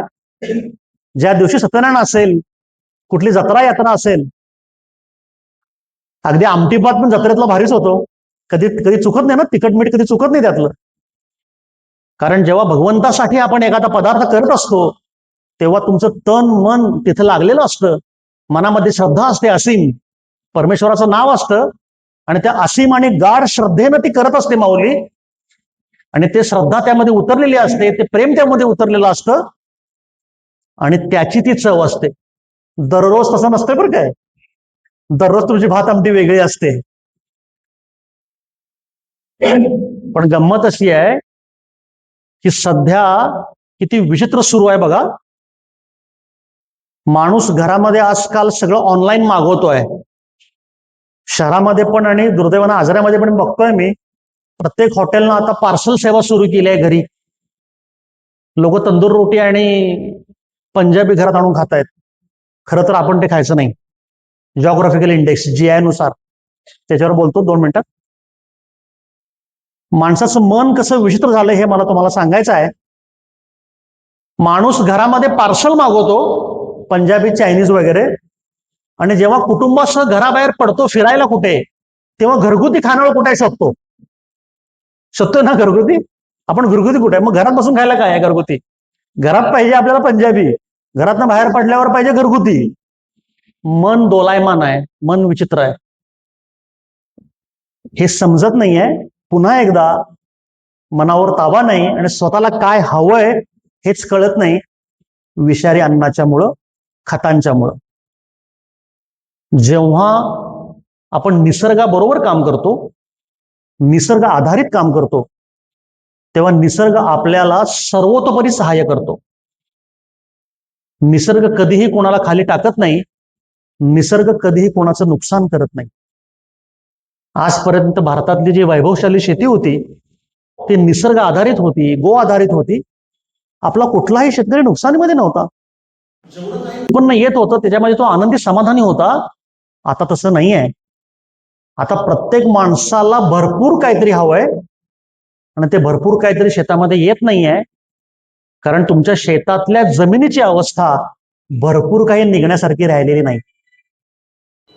शेती करण्यासाठी तुमच्या शेतातल्या जमिनीचा सेंद्रिय कर्ब, ऑर्गॅनिक कर्ब त्याला म्हणतात, तो 1+ लागतो. आता माती परीक्षण जर कोणी करून घेतलं तर तो 0.4 0.3 आहे. शास्त्रीय दृष्ट्या ती जमीन क्षारपडसर झालेली आहे ऑलरेडी. कोल्हापूर जिल्ह्यामध्ये शिरोळ नावाचा जो आपला तालुका आहे, सगळ्यांना माहिती आहे, महाराष्ट्र शासनानं शिरोळ तालुका हा कॅन्सरग्रस्त जाहीर केलाय. शासन दरबारी परिपत्रक आहे बरं का. माझे वर्गमित्र आजऱ्यातले नामवंत डॉक्टर जे होते S.T. पाटील, त्यांचा चिरंजीव चेतन जो माझा वर्गमित्र नाशिकला तो आहे प्रतिथेश डॉक्टर, त्यानं मला तो रिपोर्ट शेअर केला आणि त्यानं मला सांगितलं राहुल याच्यावर काम करायला पाहिजे. शिरोळ तालुक्यामध्ये भाजीपाल्यासाठीचा प्रसिद्ध तालुका आज कॅन्सरसाठी प्रसिद्ध आहे. शब्दशः मित्रांनो, प्रत्येक घरामध्ये कॅन्सर पेशंट आहे. मी जाऊन बघितलेला आहे. कॅन्सर पेशंट का माहितीये? भाजीपाला भरपूर यावा म्हणून दिवसाला 2-2, 3-3 फवारण्या करतायत, ज्या अत्यंत घातक आहेत. फवारणी करताना जे उडतंय, जे नाकातून पोटात जातंय, त्यातून फवारणी करणाऱ्या शेतकऱ्यांना पहिल्यांदा त्यांनाच कॅन्सर झालाय. खाल्लेले नंतर. कोल्हापूरच्या भाजी मंडईमध्ये जयसिंगपूरची गाडी आली तर कोणी घेत नाहीये. मी काही गोष्टी सांगतो. आपल्याला भाजीपाला जो येतोय आणि पलीकडच्या पट्ट्यातून उघडा, संपूर्ण रासायनिक घातक फवारण्या सुरू आहेत. मी डोळ्यानं बघितलेली, मी अनुभवलेली गोष्ट. आपण दोडका आनंदानं खातो, छान असते फळभाजी. संध्याकाळी एक वीतभर दोडकं, साधारण एक 3-4 इंचाचं, त्याला इंजेक्शन देतात. दुसऱ्या दिवशी सकाळी एवढं होतंय, 1 ते 1.5 फूट. मी हे डोळ्यानं बघितलेलं आहे. डॉक्टर जसं माणसाचं स्टेरॉइड आहे ना, तसं ते भाजीपाल्यातलं स्टेरॉइड आहे. असलं घातक, विषारी, अनैसर्गिक अन्न आपण खातो आहोत, म्हणून हे सगळं सुरू आहे. आपण सगळ्यांनी डोळे उघडले पाहिजेत आणि यासाठी प्रयत्न केले पाहिजेत. आसपास आपल्या आजऱ्यासारख्या सुंदर गावामध्ये आसपास ही गोष्ट सर सुरू व्हायला पाहिजे. काही शेतकऱ्यांना प्रशिक्षण देऊन कमीत कमी आपल्यासाठी का होईना भाजीपाला चांगला विषमुक्त तयार व्हायला पाहिजे. आम्ही मिशन ऑर्गॅनिक तर्फे हे प्रयत्न चालू केलेत. आमच्या मित्राचे चिरंजीव आता समोरच बसलेले आहेत, रील स्टार सुमित प्रयत्न करतोय, तो भाजीपाल्याचा प्लॉट करतोय, सतत माझ्या संपर्कात आहे. एक मित्र आहेत आणि तुम्हालाही सगळ्यांना सांगतो, विषमुक्त भाजीपाला करायचा असेल तर माझ्या ऑफिसमध्ये या. मी संपूर्ण तुम्हाला मोफत मारायचं, मी मोफतच काम करतोय. पण करा, कारण ही काळाची गरज आहे. स्वतःला, आपल्या समाजाला, आपल्या घरात, आपल्या गावामध्ये लोकांचं आरोग्य चांगलं ठेवायचं असेल तर त्याची सुरुवात तुमच्या माझ्या शेतातून होते. आणि शेत पहिल्यांदा आपल्याला रसायनमुक्त करावं लागेल, त्याशिवाय आपल्या तब्येती चांगल्या होणार नाहीत. आताच मी डॉक्टर मॅडमना म्हणालो, डॉक्टरनी आजारी पडू नये यासाठी मार्गदर्शन केलं पाहिजे. आणि मला सांगायला तुम्हाला आनंद वाटतोय, आज आमच्या मोठ्या भगिनीने ते मान्य केलंय. मला म्हणाले की मी पण त्याच विचारांचे आहे. असे डॉक्टर विरळ आहेत बरं का. आज त्यांचं पोट त्याच्यावर अवलंबून आहे, व्यवसाय आहे, तरी सुद्धा डॉक्टर म्हणतायत की पेशंटने आजारी पडू नये म्हणून मी सांगायला तयार आहे. असं कोणी असते का? जरा टाळ्या वाजवा त्यांच्यासाठी. आपल्या डॉक्टर गॉर्डन मॅडम मला एकदा भेटल्या होत्या, त्याच मी त्यांना सांगितलं की त्याही मला म्हणाल्या की आपल्या भागात आजार वाढतायत, त्या तर गायनिक आहेत. त्यांनी पण मला काही त्यांचे अनुभव शेअर केले. सगळी लोक डॉक्टरला दोष देतात. आता तुमच्या बाजूचं बोलतो. सगळी लोक डॉक्टरला दोष देतात, विशेषतः महिला वर्ग. डिलिव्हरीला मुलगी गेली की सिझेरियनच करतात, ते फाडतातच, ते पैसेच काढतात, बरोबर आहे ना? पण त्यांची बाजू मी अभ्यास करून सांगतो. आजकालच्या तरुण मुलींना डिलिव्हरीसाठी लागणारी ताकद नाही आहे. चुकलं तर लगेच सांगा. अनेक अनेक मुलींना भेटलोय मी, डिलिव्हरीसाठी प्रचंड ताकद लागते, ते पेनसाठी, डिलिव्हर करण्यासाठी ती ताकद नाही आहे. कारण परत त्या मुलींच्या मध्ये, माझ्या माता माऊलींच्या मध्ये अंगामध्ये ताकद नाही आहे. ती वेदना सहन करायची ताकद, सहनशक्ती नाही आहे. विषारी अन्नामुळं अंगातली ताकद संपली. जसं 100 किलोचं पोतं 25ला आलं, तसं आत्ताचे माता माऊली एक बाळ झालं की बस. घटस्फोटाचं प्रमाण वाढतंय. ते आहे, एकतर मुलं बाळ होत नाही आहेत, झालेली आजारी होत आहेत. दुसरं, मूलबाळ तरुण मुलं मुली होऊ देत नाही आहेत. हे घटस्फोटाचं मुख्य कारण आहे. फॅमिली कोर्टच्या एका न्यायाधीशाबरोबर आम्ही याच्यावर ब्रेनस्टॉर्मिंग केले. त्यांनी हेच सांगितलंय, पती पत्नीमध्ये वाद होत आहेत मुलाबाळांच्या वरनं, डिलिव्हरीजवरनं. पुन्हा परत सांगतो, हे पुन्हा सगळं येते शेताकडेच, कारण आपण अन्नधान्य विषारी खातो आहोत. अंगामध्ये ताकद नाही, निरोगी सदृढ बाळ जन्माला येत नाही आहेत. भारताचं भवितव्य धोक्यात आहे. मला कळालेली शेती थोडी वेगळी, धर्माच्या मार्गाने जाते. लहानपणी शाळेमध्ये आई बाबांचे फटके गाऊन आम्ही प्रार्थना म्हणत होतो, भारत माझा देश आहे, सारे भारतीय माझे बांधव आहेत. देशप्रेमाचं स्फुल्लिंग त्यावेळी ठेवलं. छत्रपतींचं नाव घेतलं की आजही अंगावर आमच्या काटा येतो, आणि भगवा झेंडा दिसलं की ताकद डबल वाढते. पण नुसतं महाराजांचं नाव घेऊन किंवा देशाचं नाव घेऊन चालणार नाही. देशसेवा करायची असेल तर देशाच्या जे मुळातले प्रॉब्लेम आहेत त्याला भिडलं पाहिजे, त्याच्याबरोबर काम केलं पाहिजे. जेव्हा माझ्या लक्षात आलं रसायन घातल्यामुळे पुढची पिढी आपली बर्बाद होती आहे, तेव्हा मी आणि माझ्या काही मित्रांनी हे ठरवलं की जर आपल्याला समाजाची, देशाची जर सेवा करायची असेल तर ती सुद्धा आपण शांतपणे करू शकतो. आणि आज मी अभिमानानं सांगेन, आज मिशन ऑर्गॅनिक ही माझी संस्था जी आहे, ही फक्त शेतीचं काम करत नाही, तर ती देशसेवेचं काम करते.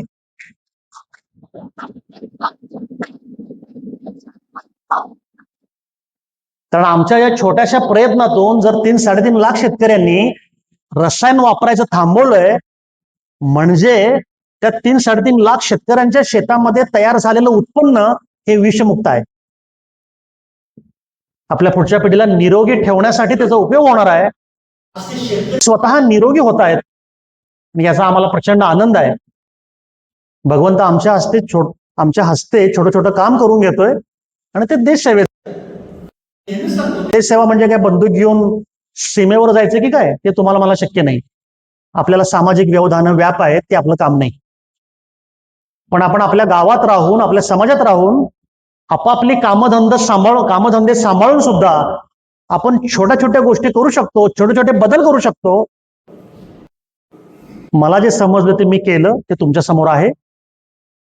आज शेतकऱ्यांना मोटिवेशन आणि शेतकऱ्यांना एज्युकेशन ही माझी संस्था करते, मोफतमध्ये करते.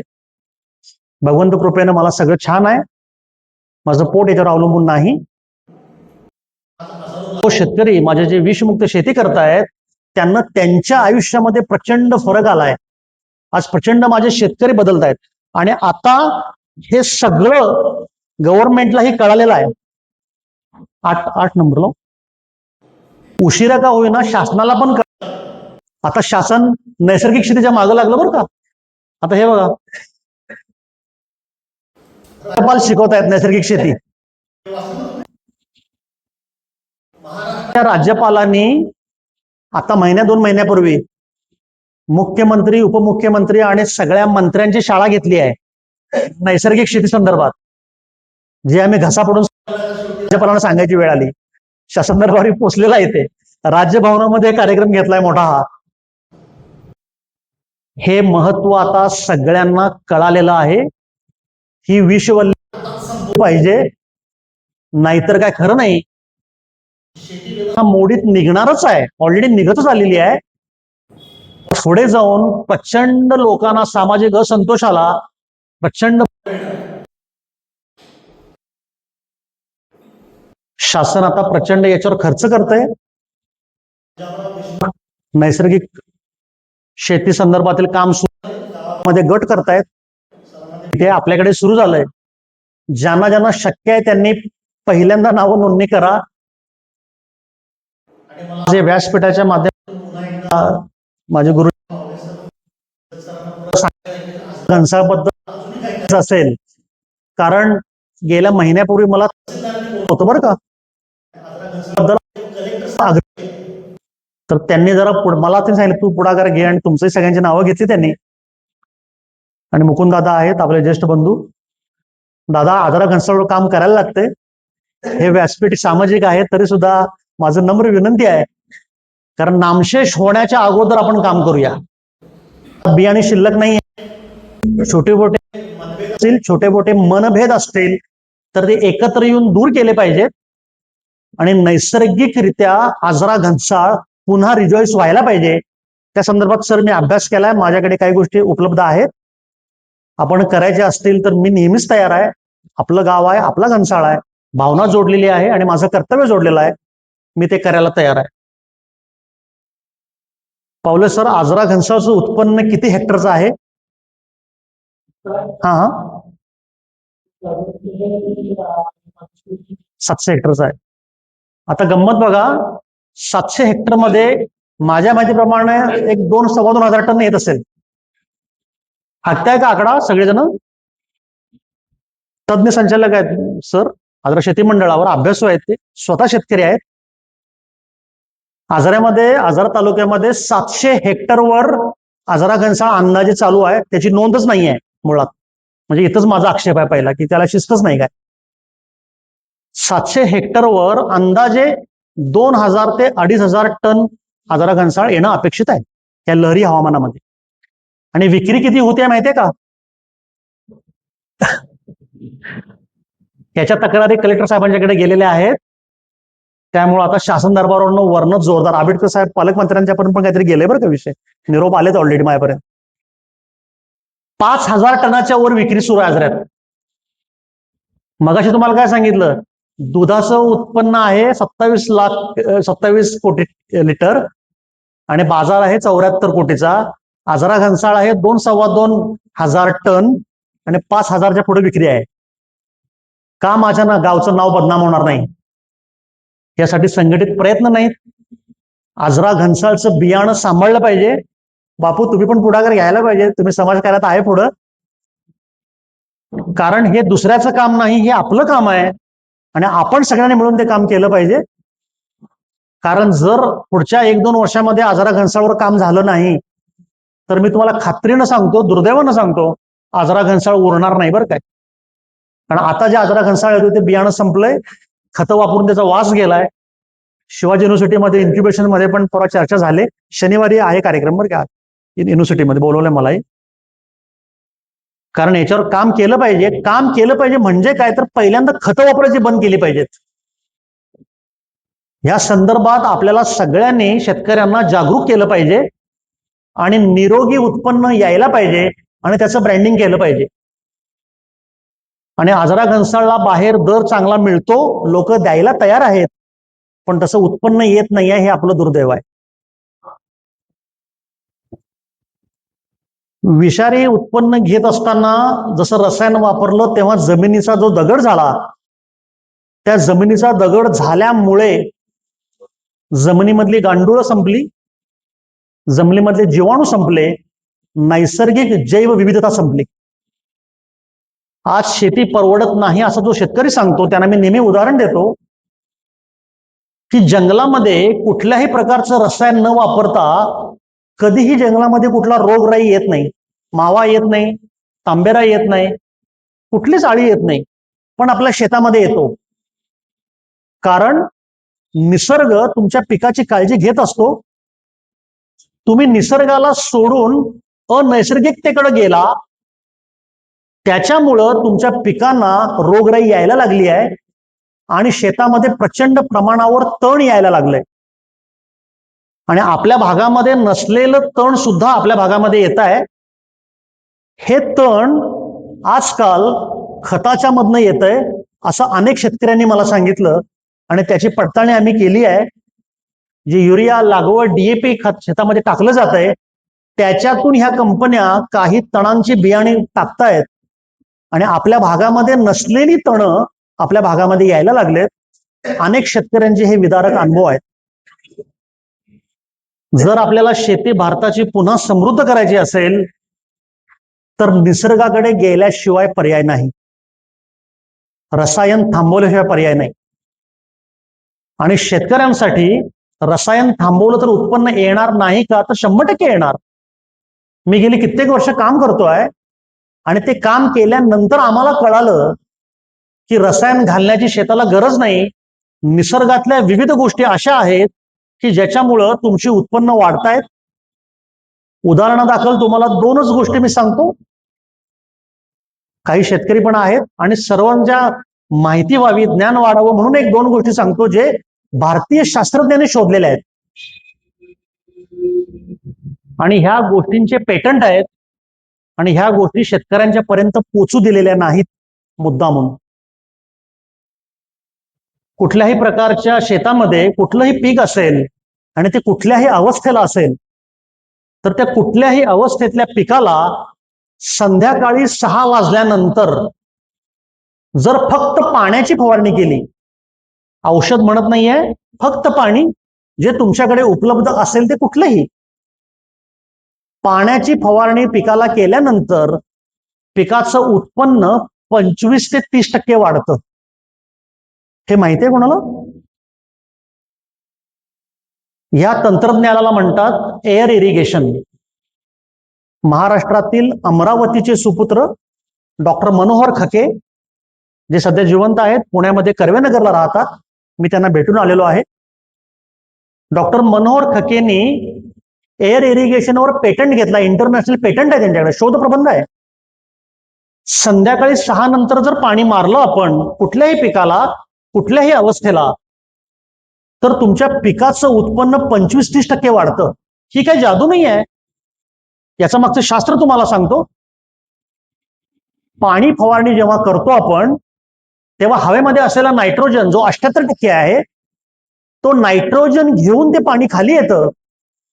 नायट्रोजन युक्त पाणी तुमच्या पानावर बसतं, नायट्रोजन युक्त पाणी तुमच्या जमिनीवर पडतं, नायट्रोजन फिक्सेशन होतं. जे खतातून एनपीके आणतात ना, एन, तो इथं आहे निसर्गातला.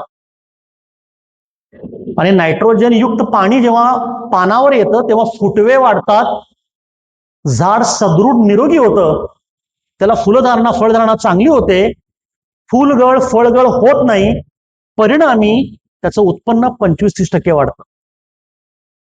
आता मला सांगा, पाणी फवारणीचा खर्च किती? पाणी फवारणीचा खर्च किती येतो शेतकऱ्याला? 0. नैसर्गिक शेती याला म्हणतात. पाणी फवारणीला खर्चच नाही आहे. भगवंतानं निसर्गामध्ये तुम्हाला सगळ्या गोष्टी दिल्या आहेत शेतीसाठी, त्यातली ही एक गोष्ट. दुसरीही तुम्हाला सांगतो, अत्यंत सोपी, जे शेतकरी असतील त्यांनी प्रयोग करावा. मिशन ऑर्गॅनिक बरोबर सगळे शेतकरी प्रयोग करतायत आणि त्यांच्या हाताला यश आलंय, त्यांची उत्पन्न वाढलेली आहेत पाणी मारून बिना खर्चाचं. दुसरा शोध असा आहे, जंगल, डोंगर, गायरान, पडरान अशा ठिकाणची व्हर्जिन माती जी असते, ज्या मातीला रसायन लागलेलं नाही, अशी माती कुठलीही कुठल्याही रंगाची, ही माती साधारण वरची अर्धा 1 फूट काढून टाकून खालची माती घेऊन यायची 15-20 किलो, ती पाण्यामध्ये भिजत घालायची आदल्या रात्री, 12 तास पाण्यामध्ये माती भिजत घालायची. फक्त ती मातीला रसायन नाही लागलेलं पाहिजे, म्हणजे शेतातली बांधावरची नाही. पाण्याच्या 10% माती, 200 लिटरचा बॅरल असेल तर 20 किलो, 100 असेल तर 10 किलो. 12 तास ती माती भिजल्यानंतर जे मातीचं मातकट पाणी तयार होईल, गढूळ पाणी तयार होईल, ते पाणी पाठीवरच्या पंपात भरून फवारणी करायची आहे पिकावर, कुठल्याही पिकावर कुठल्याही अवस्थेला.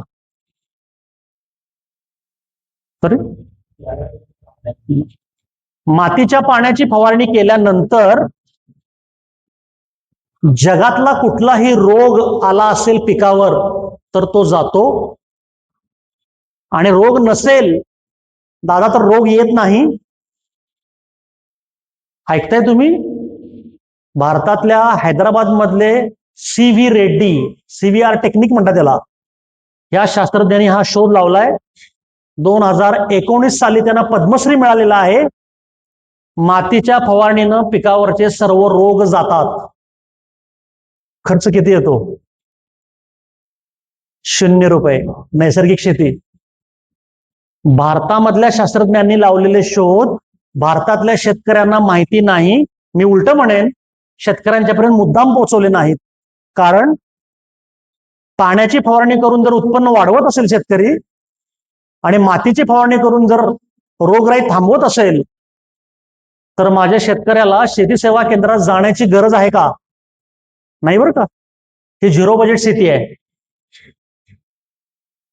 असेच अनेक प्रयोग आपले मोहन देशपांडेंनी सुद्धा लावले होते.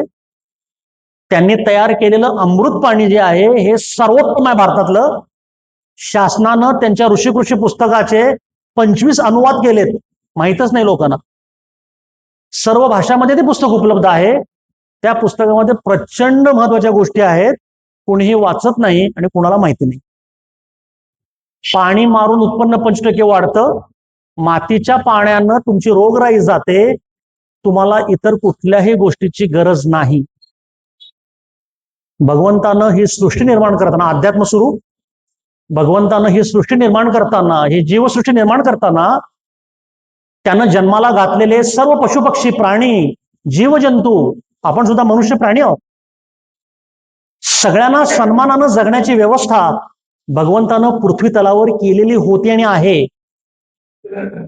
संस्कृतमध्ये एक सुभाषित आहे, जीवो जीवस्य जीवनम.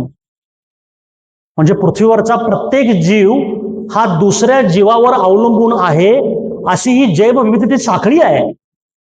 फक्त मनुष्य नावाच्या तुमच्या माझ्यासारख्या स्वार्थी अहंकारी प्राण्यानं ही साखळी तोडली आणि अधोगतीला लागलो आपण. तुम्ही सर्वजण सांगा, जगामध्ये मनुष्य प्राणी सोडून इतर कुठल्या प्राण्याला उद्या काय खायचं याची चिंता आहे?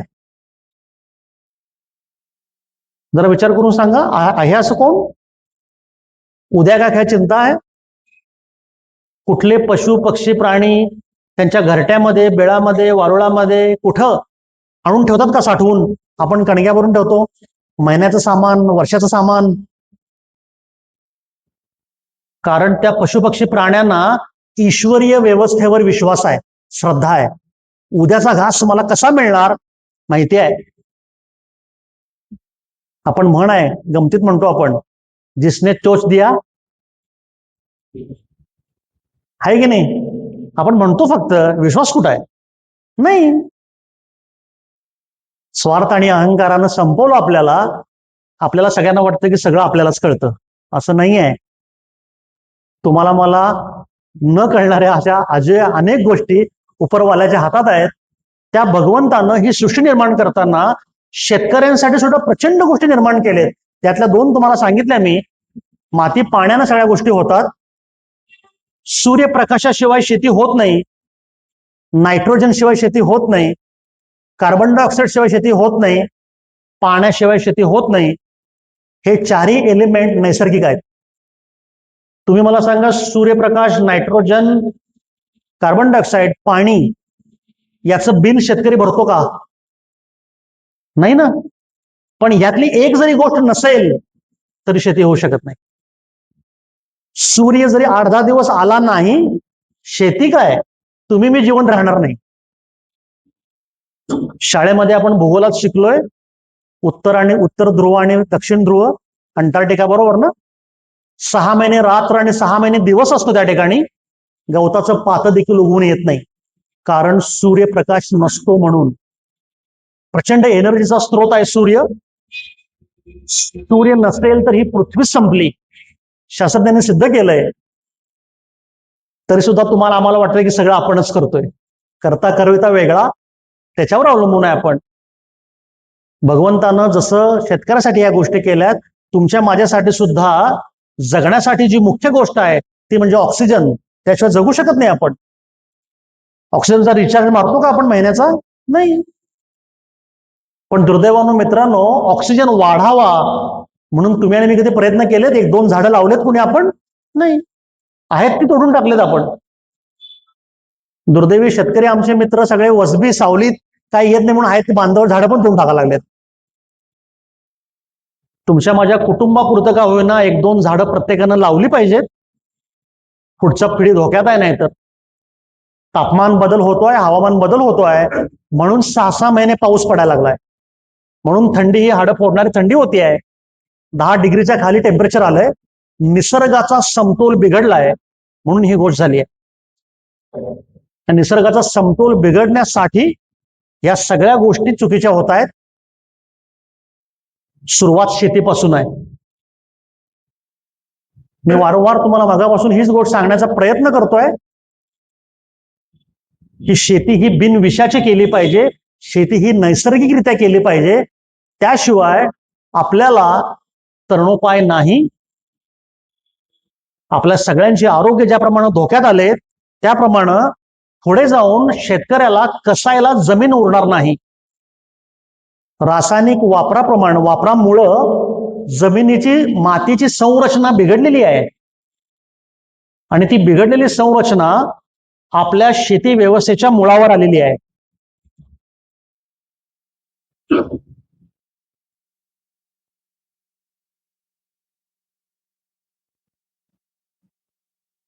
नऊ नंबर तर दाखव.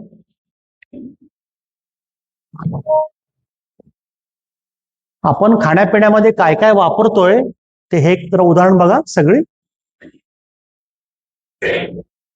बाहेर मार्केटला जे तेल तूप मिळतंय, जे आपण विकत आणतोय, भिवंडीमध्ये हे छापा मारलेला आहे. ढाब्यावर हॉटेलमध्ये ज्या पद्धतीचं आपण खाणं खातोय, बटर रोटी खातोय ना आपण, बटर रोटी, हे बघा बटर समोर. आणि हे सगळं रेड हँड सापडलेलं आहे भिवंडीला. असे 3 कारखाने सापडलेत महाराष्ट्रामध्ये. त्यातला एकच पेपरला आला आणि छापा टाकला तेव्हा तूप कडवणे चालू होते. बघा काय लिहिलंय. बाहेर पॅक बंद जी तूप मिळत आहेत ती ही आहेत बरं का. ब्रँड कुठलाही असू देत, अतिशय प्रचंड प्रमाणावर भेसळ सुरू आहे. आपण बाहेरनं विकतच्या ज्या गोष्टी आणतोय त्या अशा आहेत. आपल्या दररोजच्या जेवणामध्ये माता भगिनी जे तेल वापरत आहेत त्या तेलामुळे प्रचंड आजार येत आहेत. आणि भांडवलशाही लोकांनी मध्यंतरी फॅड आणलं होतं शेंगतेल खायचं नाही म्हणून. बरोबर ना? ऐकलेलं ना तुम्ही? शेंगतेल चांगलं ना, फिल्टर पाहिजे म्हणे, डबल फिल्टर. आणि आता उलट परत सुरू झालं, आता लाकडी खाण्याचं पाहिजे म्हणे. आता परत लाकडी खाण्याच्या मागे सगळे. पण दुर्दैवाने मी तुम्हाला सांगतो, अशा प्रकारचं भरपूर उपलब्ध आहे माझ्याकडे.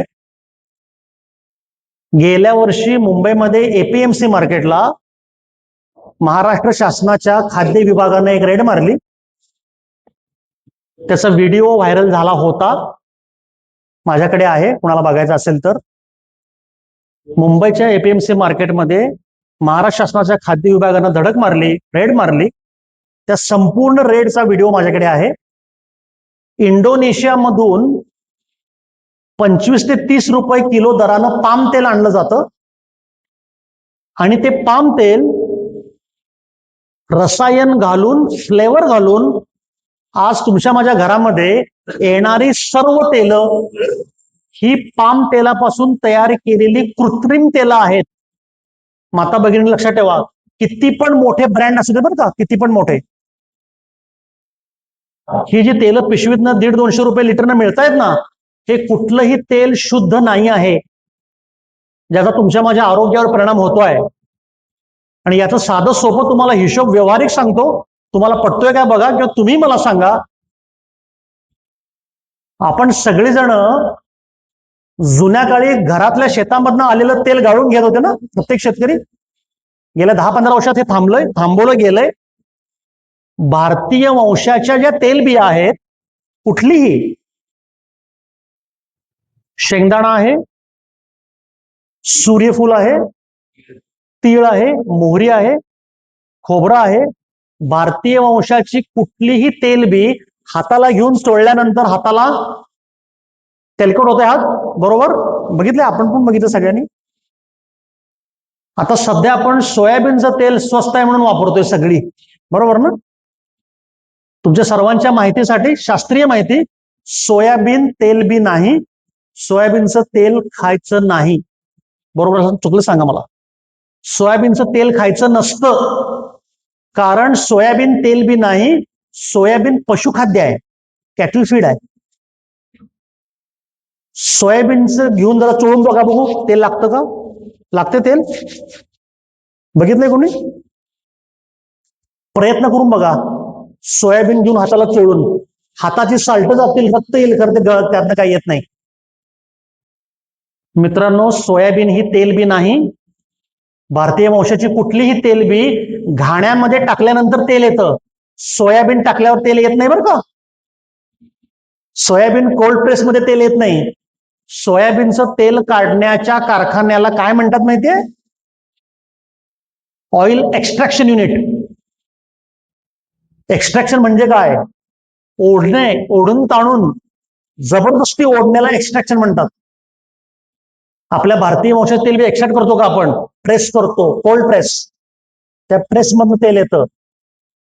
सोयाबीनच्या कारखान्यामध्ये जर तुम्ही कधी गेलात, मुद्दाम जावा, किंवा युट्यूब ह्याच्यावर तुम्ही चेक करा, विकिपीडियावर माहिती उपलब्ध आहे. सोयाबीन पासून तेल काढत असताना सोयाबीनवर सॉल्व्हंट फवारलं जातं. सॉल्व्हंट, केमिस्ट्रीचं कोण असेल तर कळेल सॉल्व्हंट म्हणजे काय. घातक रसायन आहे बरं का सॉल्व्हंट. त्याला स्टीम देऊन सॉल्व्हंट फवारलं जातं आणि मग त्याच्यापासून अनैसर्गिकरित्या ओढून ताणून तेल काढलं जातं. सॉल्व्हंट एक्स्ट्रॅक्शन युनिट म्हणतात त्याला.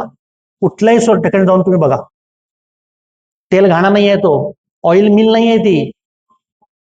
आणि असं विषारी सॉल्व्हंट घातून तयार केलेलं सोयाबीनचं तेल आपण स्वस्त आहे म्हणून खातो आणि मग डॉक्टरचं बिल वाढवतो.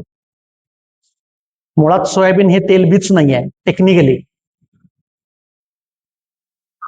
अशा पद्धतीचं काम आपल्या समाजामध्ये सुरू आहे. आपण सगळ्यांनी सजगपणे ह्या गोष्टी बघितल्या पाहिजे आणि स्वतःच्या खाण्यापिण्यावर पहिल्यांदा नियंत्रण आणलं पाहिजे. जेवढ्या गोष्टी तुम्हाला घरात करता येतील त्या गोष्टी तुम्ही घरात केल्या पाहिजेत. जसं पूर्वीच्या काळी करत होतो त्या पद्धतीनंच ते करून खाल्लं पाहिजे, तर तुमची माझी तब्येत चांगली होईल. नाहीतर आपण विनाशाकडे निघालोच आहोत, ते फार लवकर येईल. खाद्यतेलामुळे प्रचंड घातक परिणाम होत आहेत.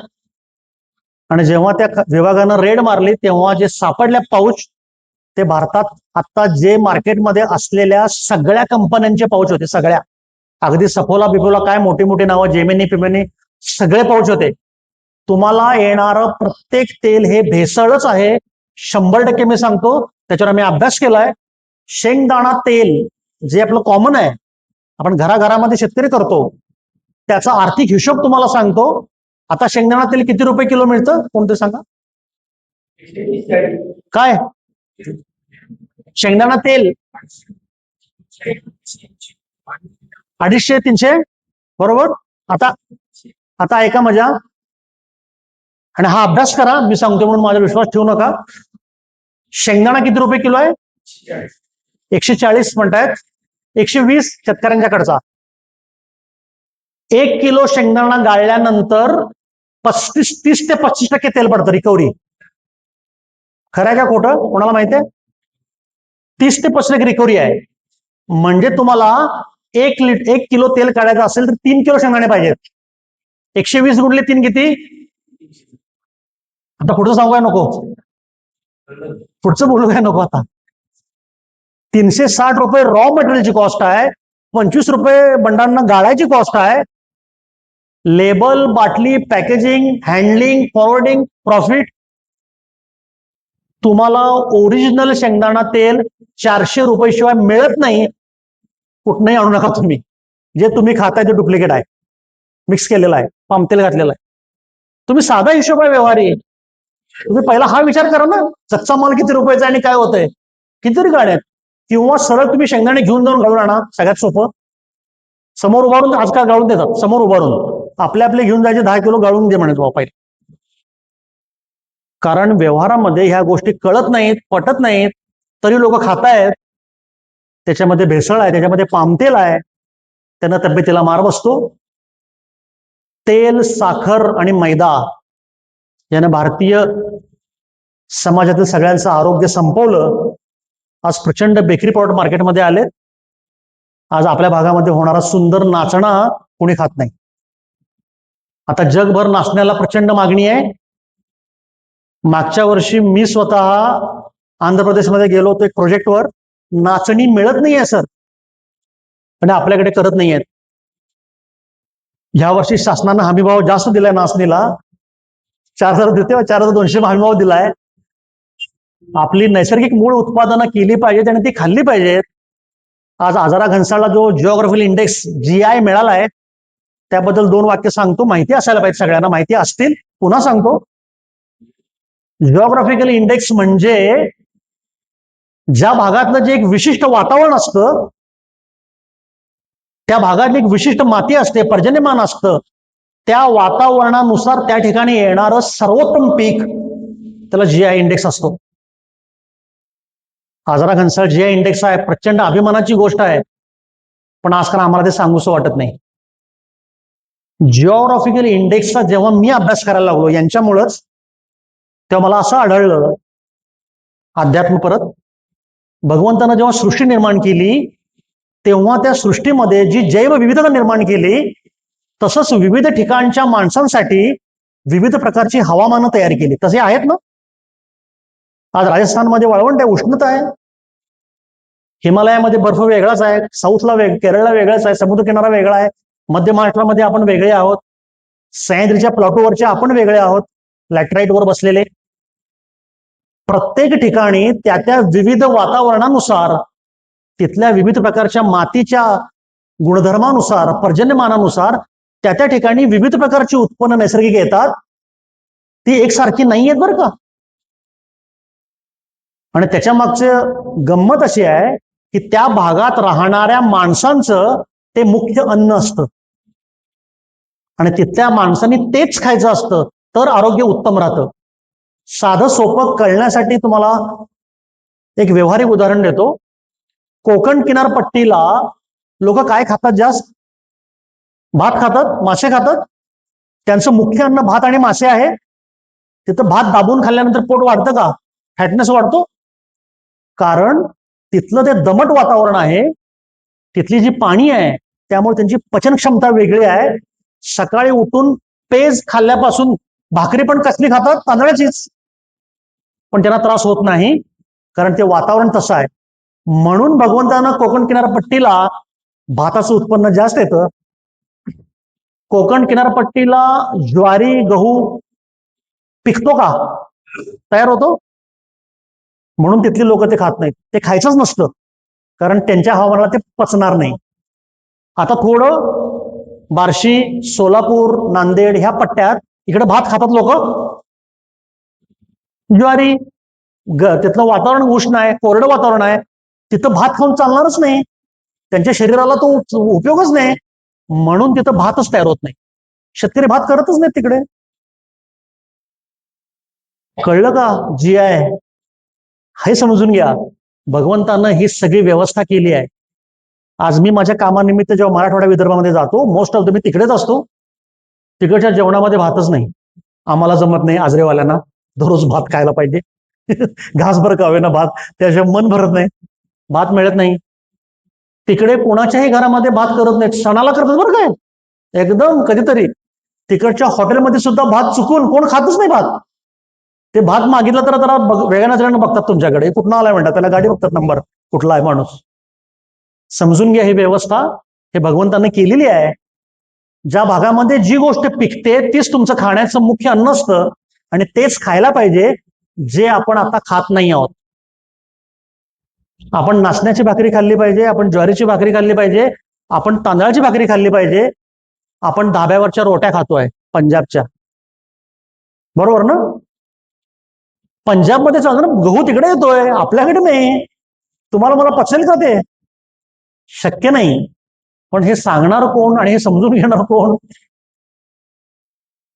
आपल्या दररोजच्या जेवणातून गहू कमी केला पाहिजे. ग्लुटेनचा इश्यू आहे. तुमच्या माझ्या तब्येतीला ग्लुटेन चांगलं नाही. परत इकडे येते सगळं. आता डॉक्टर सांगतायत गहू खाऊ नका म्हणून. आपल्या भागामध्ये शेतामध्ये येणाऱ्या ज्या गोष्टी असतात पारंपरिक, ते तुमचं आपलं मुख्य अन्न असतं. आणि ते इथल्या वातावरणावर, इथल्या निसर्गावर, इथल्या मातीच्या संरचनेवर अवलंबून असतं. आजरा पट्ट्यामध्ये आपला तांदूळ चांगला येतो, आपण तांदळाच्या गोष्टी खाल्ल्या पाहिजेत. नाचणी चांगली येते, आपण नाचणीच्या गोष्टी खाल्ल्या पाहिजेत. आपले सगळे शेतकरी लागलेत ऊसाच्या मागं. आता ह्याबद्दल बोलायला नको, चेअरमन साहेब समोर आहेत. माझ्या दृष्टीनं ऊस राजकीय पीक आहे. ऊसाचं काय झाले तुम्हाला स्लाइड दाखवतो. 11 नंबर शासकीय आकडेवारी दादा. ऊस येत नाही आहे उत्पन्न सध्या. 25 ते 28 टनाला उत्पन्न आलंय एकरी ऊसाचं. याचं कारण, हे आत्ता मुद्दा घेण्याचं कारण ही सांगतो तुम्हाला, की आपल्या भागातली जमीन ऊसासाठी नाही आहे. आपल्या भागातल्या जमिनीमध्ये ऊस फायदेशीर येणार नाही. जॉग्राफिकल इंडेक्स परत जी आहे, आपली जमीन ही तांदळासाठी, आपली जमीन ही नाचण्यासाठी, आपली जमीन ही वेलवर्गीयांसाठी आणि तेल बियांसाठी उपयोगी आहे, जे आपण कोण करत नाही. ही उत्पन्न शासनाची आकडेवारी आहे. ती आज 3-3.5 हजार रुपये रेट आहे. शेतकऱ्याला कधीही 28 टन शेती परवडणार नाही, कधीही त्याचं कर्ज फिटणार नाही. शेतकऱ्यांच्यापर्यंत ह्या माहिती पोहोचवल्या जात नाहीत. दगडासारख्या जमिनीमध्ये शेतकऱ्यांना 100 टन ऊस पाहिजे आहे, येऊ शकत नाही. कुणी किती मोठं गाजर दाखवा, कुणी किती मोठं थापा मारा, येणार नाही. आजरा तालुक्यात 50 टन आला तरी खूप झालं दादा. तेवढं पण येत नाही. बरोबर चेअरमन साहेब सांगतायत, येऊच शकत नाही. निसर्ग व्यवस्थेमध्ये तुमच्या शेतासाठी आवश्यक असणाऱ्या गोष्टी भगवंतानं निर्माण केलेत, त्या समजून घ्यायला पाहिजेत, त्याचा अभ्यास केला पाहिजे आणि निसर्गाच्या सूचनेनुसार, निसर्गाच्या व्यवस्थेनुसार आपल्याला शेती केली पाहिजे. आज माझी संस्था जी आहे मिशन ऑर्गॅनिक, ही त्याबद्दल काम करते. आम्ही शेतकऱ्यांना ह्या गोष्टी समजावून सांगण्याचा प्रयत्न करतो. एक तर रसायन वापरामुळे काय प्रॉब्लेम झाले, जे मगापासून बोलतोय आपण, जमिनी खराब झाल्या, तब्येती खराब झाल्या. दुसरं महत्वाचं म्हणजे नैसर्गिक शेती व्यवस्थेमध्ये, जे तुम्हाला 2 उदाहरण दिले मी, पाण्याची फवारणी आणि मातीची फवारणी, जे भारतीय शास्त्रज्ञांचे शोध आहेत, जे आपल्या शेतकऱ्यांपर्यंत पोहोचलेले नाही आहेत. या भारतीय गोष्टींच्या आधारे जर आपल्या शेतकऱ्यांनी शेती केली तर ती 100% फायद्यामध्ये येते. हे सांगण्यासाठी माझी संस्था काम करते. हा विषय अतिशय मोठा, गंभीर आणि लांबीचा आहे. वेळेचं बंधन आहे. थोडा अजून बोलू काय थांबू? सांगा. वेळ थांबू? चालेल.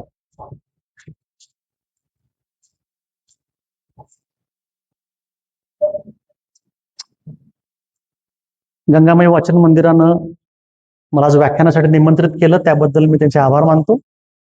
आज आपण सर्वजण वेळ काढून आलात आणि शांतपणे माझे विचार ऐकलेत, त्याबद्दल तुम्हा सगळ्यांना मी धन्यवाद देतो आणि मी थांबतो. नमस्कार.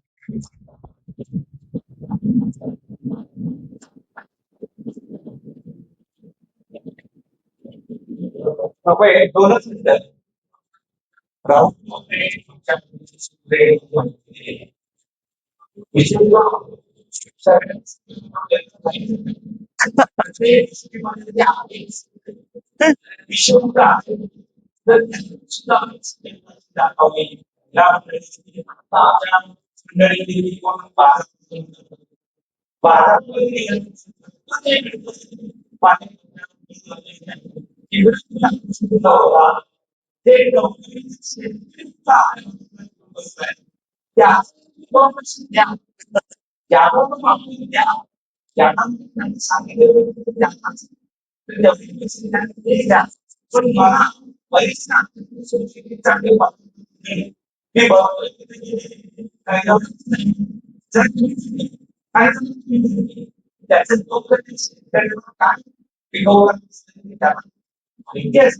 आम्ही ते अनुभवलेलं आहे.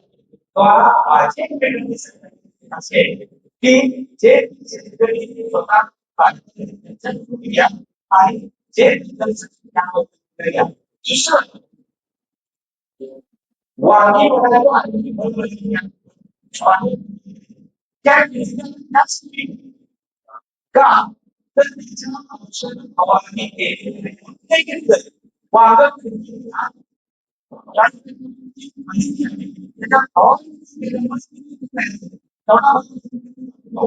असा तर या माझ्या मते बाहेरचं कमी कमी करून चांगलं बनवून द्या आणि त्या आपण आपलं आणि आपल्या देशात आणि ही जी माहिती आहे ती खरोखर अत्यंत चांगली आहे. दुसरं एक आपण सांगतो आपण शेतकरी मंडळातील अगदी प्रत्येक शेतकरी असे पुष्पिक का शेतकरी नव्हतो आमच्या शेतकरी ग्रामीण भागातील शेतकरी हा आम्ही त्यांना पटवून दिलो खर्चाळ याच्यामध्ये जवळजवळ 20 क्विंटल येते. चांगल्या पद्धतीने 20 क्विंटल येते आणि ऊस केला तर तो जास्त आमच्याकडे त्याने खूप प्रयत्न केले गावात खूप केले 50 पण ते नाही त्याचा फार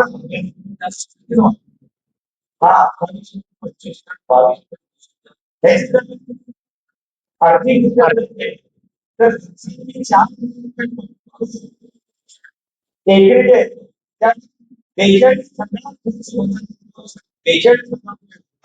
आणि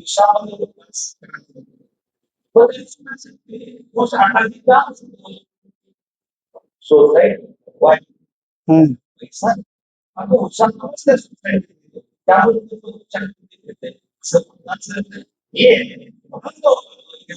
ठीक आहे आपण सगळे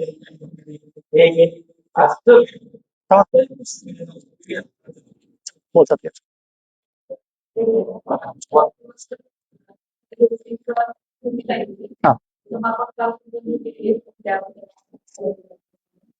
हा एक माहिती पाहिजे की आपण पाणी आतमध्ये काढू शकत नाही. पण असं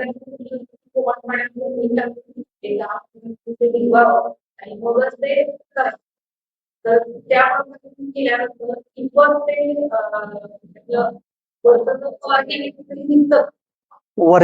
वरची फवारणी निघते त्याच्यावरून पण खत आणि तणनाशक जी मारलेली असतात ना ती त्याच्या आतमध्ये आली ते निघू शकत नाही. आणि फळं आता तुम्ही जे खाताय ना त्या फळावर सगळ्यात जास्त फवारण्या सुरू आहेत कारण फळं अत्यंत घातक आहेत. आता फळाच्या फवारण्या ह्या डेंजर आहेत आणि अक्षरशः ते विष आहे बरं का. म्हणजे मी त्यांची नावं सांगतो तुम्हाला. घातक म्हणजे शेतकरी आत्महत्या करायला जे पितात ना तेच त्याच्यावर मारतात. अजून काय सांगू तुम्हाला ते आपण खातोय. याच्यासाठी आम्ही आता मिशन ऑर्गॅनिक तर्फे म्हणजे हे बोलायचं प्लॅटफॉर्म नाही तरी सुद्धा माहिती म्हणून मी तुम्हाला सांगतो आम्ही आता काही शेतकऱ्यांना संघटित करून विषमुक्त अन्न आणि विषमुक्त ह्या गोष्टी लोकांच्या पर्यंत पोहोचवण्यासाठीचं काम सुरू झालेलं आहे आमचं ऑलरेडी. कारण ज्या ज्या ठिकाणी माझे व्याख्यान झालेत आणि काही ठिकाणी शेतकरी माझे काम करत आहेत. आता सर जसे म्हणाले की अतिशय योग्य मुद्दा मांडला की शेतकऱ्यांचं जे आर्थिक चक्र आहे ना ते त्यांना समजावून सांगायला पाहिजे त्याशिवाय शेतकरी ते काम करणार नाहीत. आज तुम्हाला मला लक्षात येतं की आपल्याला चांगलं खायला पाहिजे तर ते मिळणार कुठं या संदर्भातच विचार मांडून आम्ही पहिला आता आपल्या भागापुरतं जर म्हणायचं तर ऑलरेडी आम्ही ते 5 ते 6 शेतकरी तयार करतोय बरं काय. त्यातला एक तुमच्या समोर बसलाय. आम्ही लगेच सांगितलं इथं की हे कसं होतं माहितीये काय आपल्यात एक दुर्दैव आहे म्हणजे तर काय बोलू त्याच्यावर हे थोडं सॅड आहे पण शिवाजी जन्माला यावा दुसऱ्याच्या घरातच. आपल्या घरात लोकांना सोसत नाही ना ते सोसायटीकडे एक पाय टाकायला पाहिजे ना मग आपणच केलं पाहिजे. बदल कोण घडणार. सगळी गप्पा मारायला चर्चा करायला तात्विक करायला सगळे आहेत पण कष्ट करायला कोण आहे कोणी करत नाही ना. याच्यावर आता तुम्हालाही मला सांगायचं सगळ्यांना की आम्ही परसदारातली जी बाग आहे आज आपण आजऱ्यामध्ये आहोत आपण कोणी फ्लॅटमध्ये राहत नाही आपली प्रत्येकाची घरं आहेत आपल्याला परडा आहे अंगण आहे. मी तुम्हा सगळ्यांना मी त्याचं एक शेड्यूल देतो तुम्ही घरामध्ये आणि परड्यामध्ये स्वतः तुमच्या घरात लागणारा भाजीपाला करू शकता. आम्ही ते केलेलं आहे. आम्ही ऑलरेडी ते केलेलं आहे. तुमच्या घरामध्ये, तुमच्या घरात आता मुळात घरात माणसं आहेत किती? आता मोठं कुटुंब राहिलं नाही पहिल्यासारखं. कारण माझ्याच घरामध्ये टोपल्यांचे 70-80 लोक होते. आता आम्ही 2 इकडे 2 तिकडे 2 तिकडे, कोणी नाही आहे, सगळी वेगवेगळं झाली. तुमच्या घरामध्ये 2-4 लोक असतील तर तुमच्या 2-4 लोकांना दररोज लागणारा भाजीपाला तुम्ही घरामध्ये करू शकता. याचं मॉडेल डेव्हलप केलेलं आहे आम्ही मिशन ऑर्गॅनिकनं, बियांसकट. आणि तुम्हालाही आज मी हे प्लॅटफॉर्मवर बोललो नाही. व्हिडिओ चालू काय बंद आहे? बंद कर.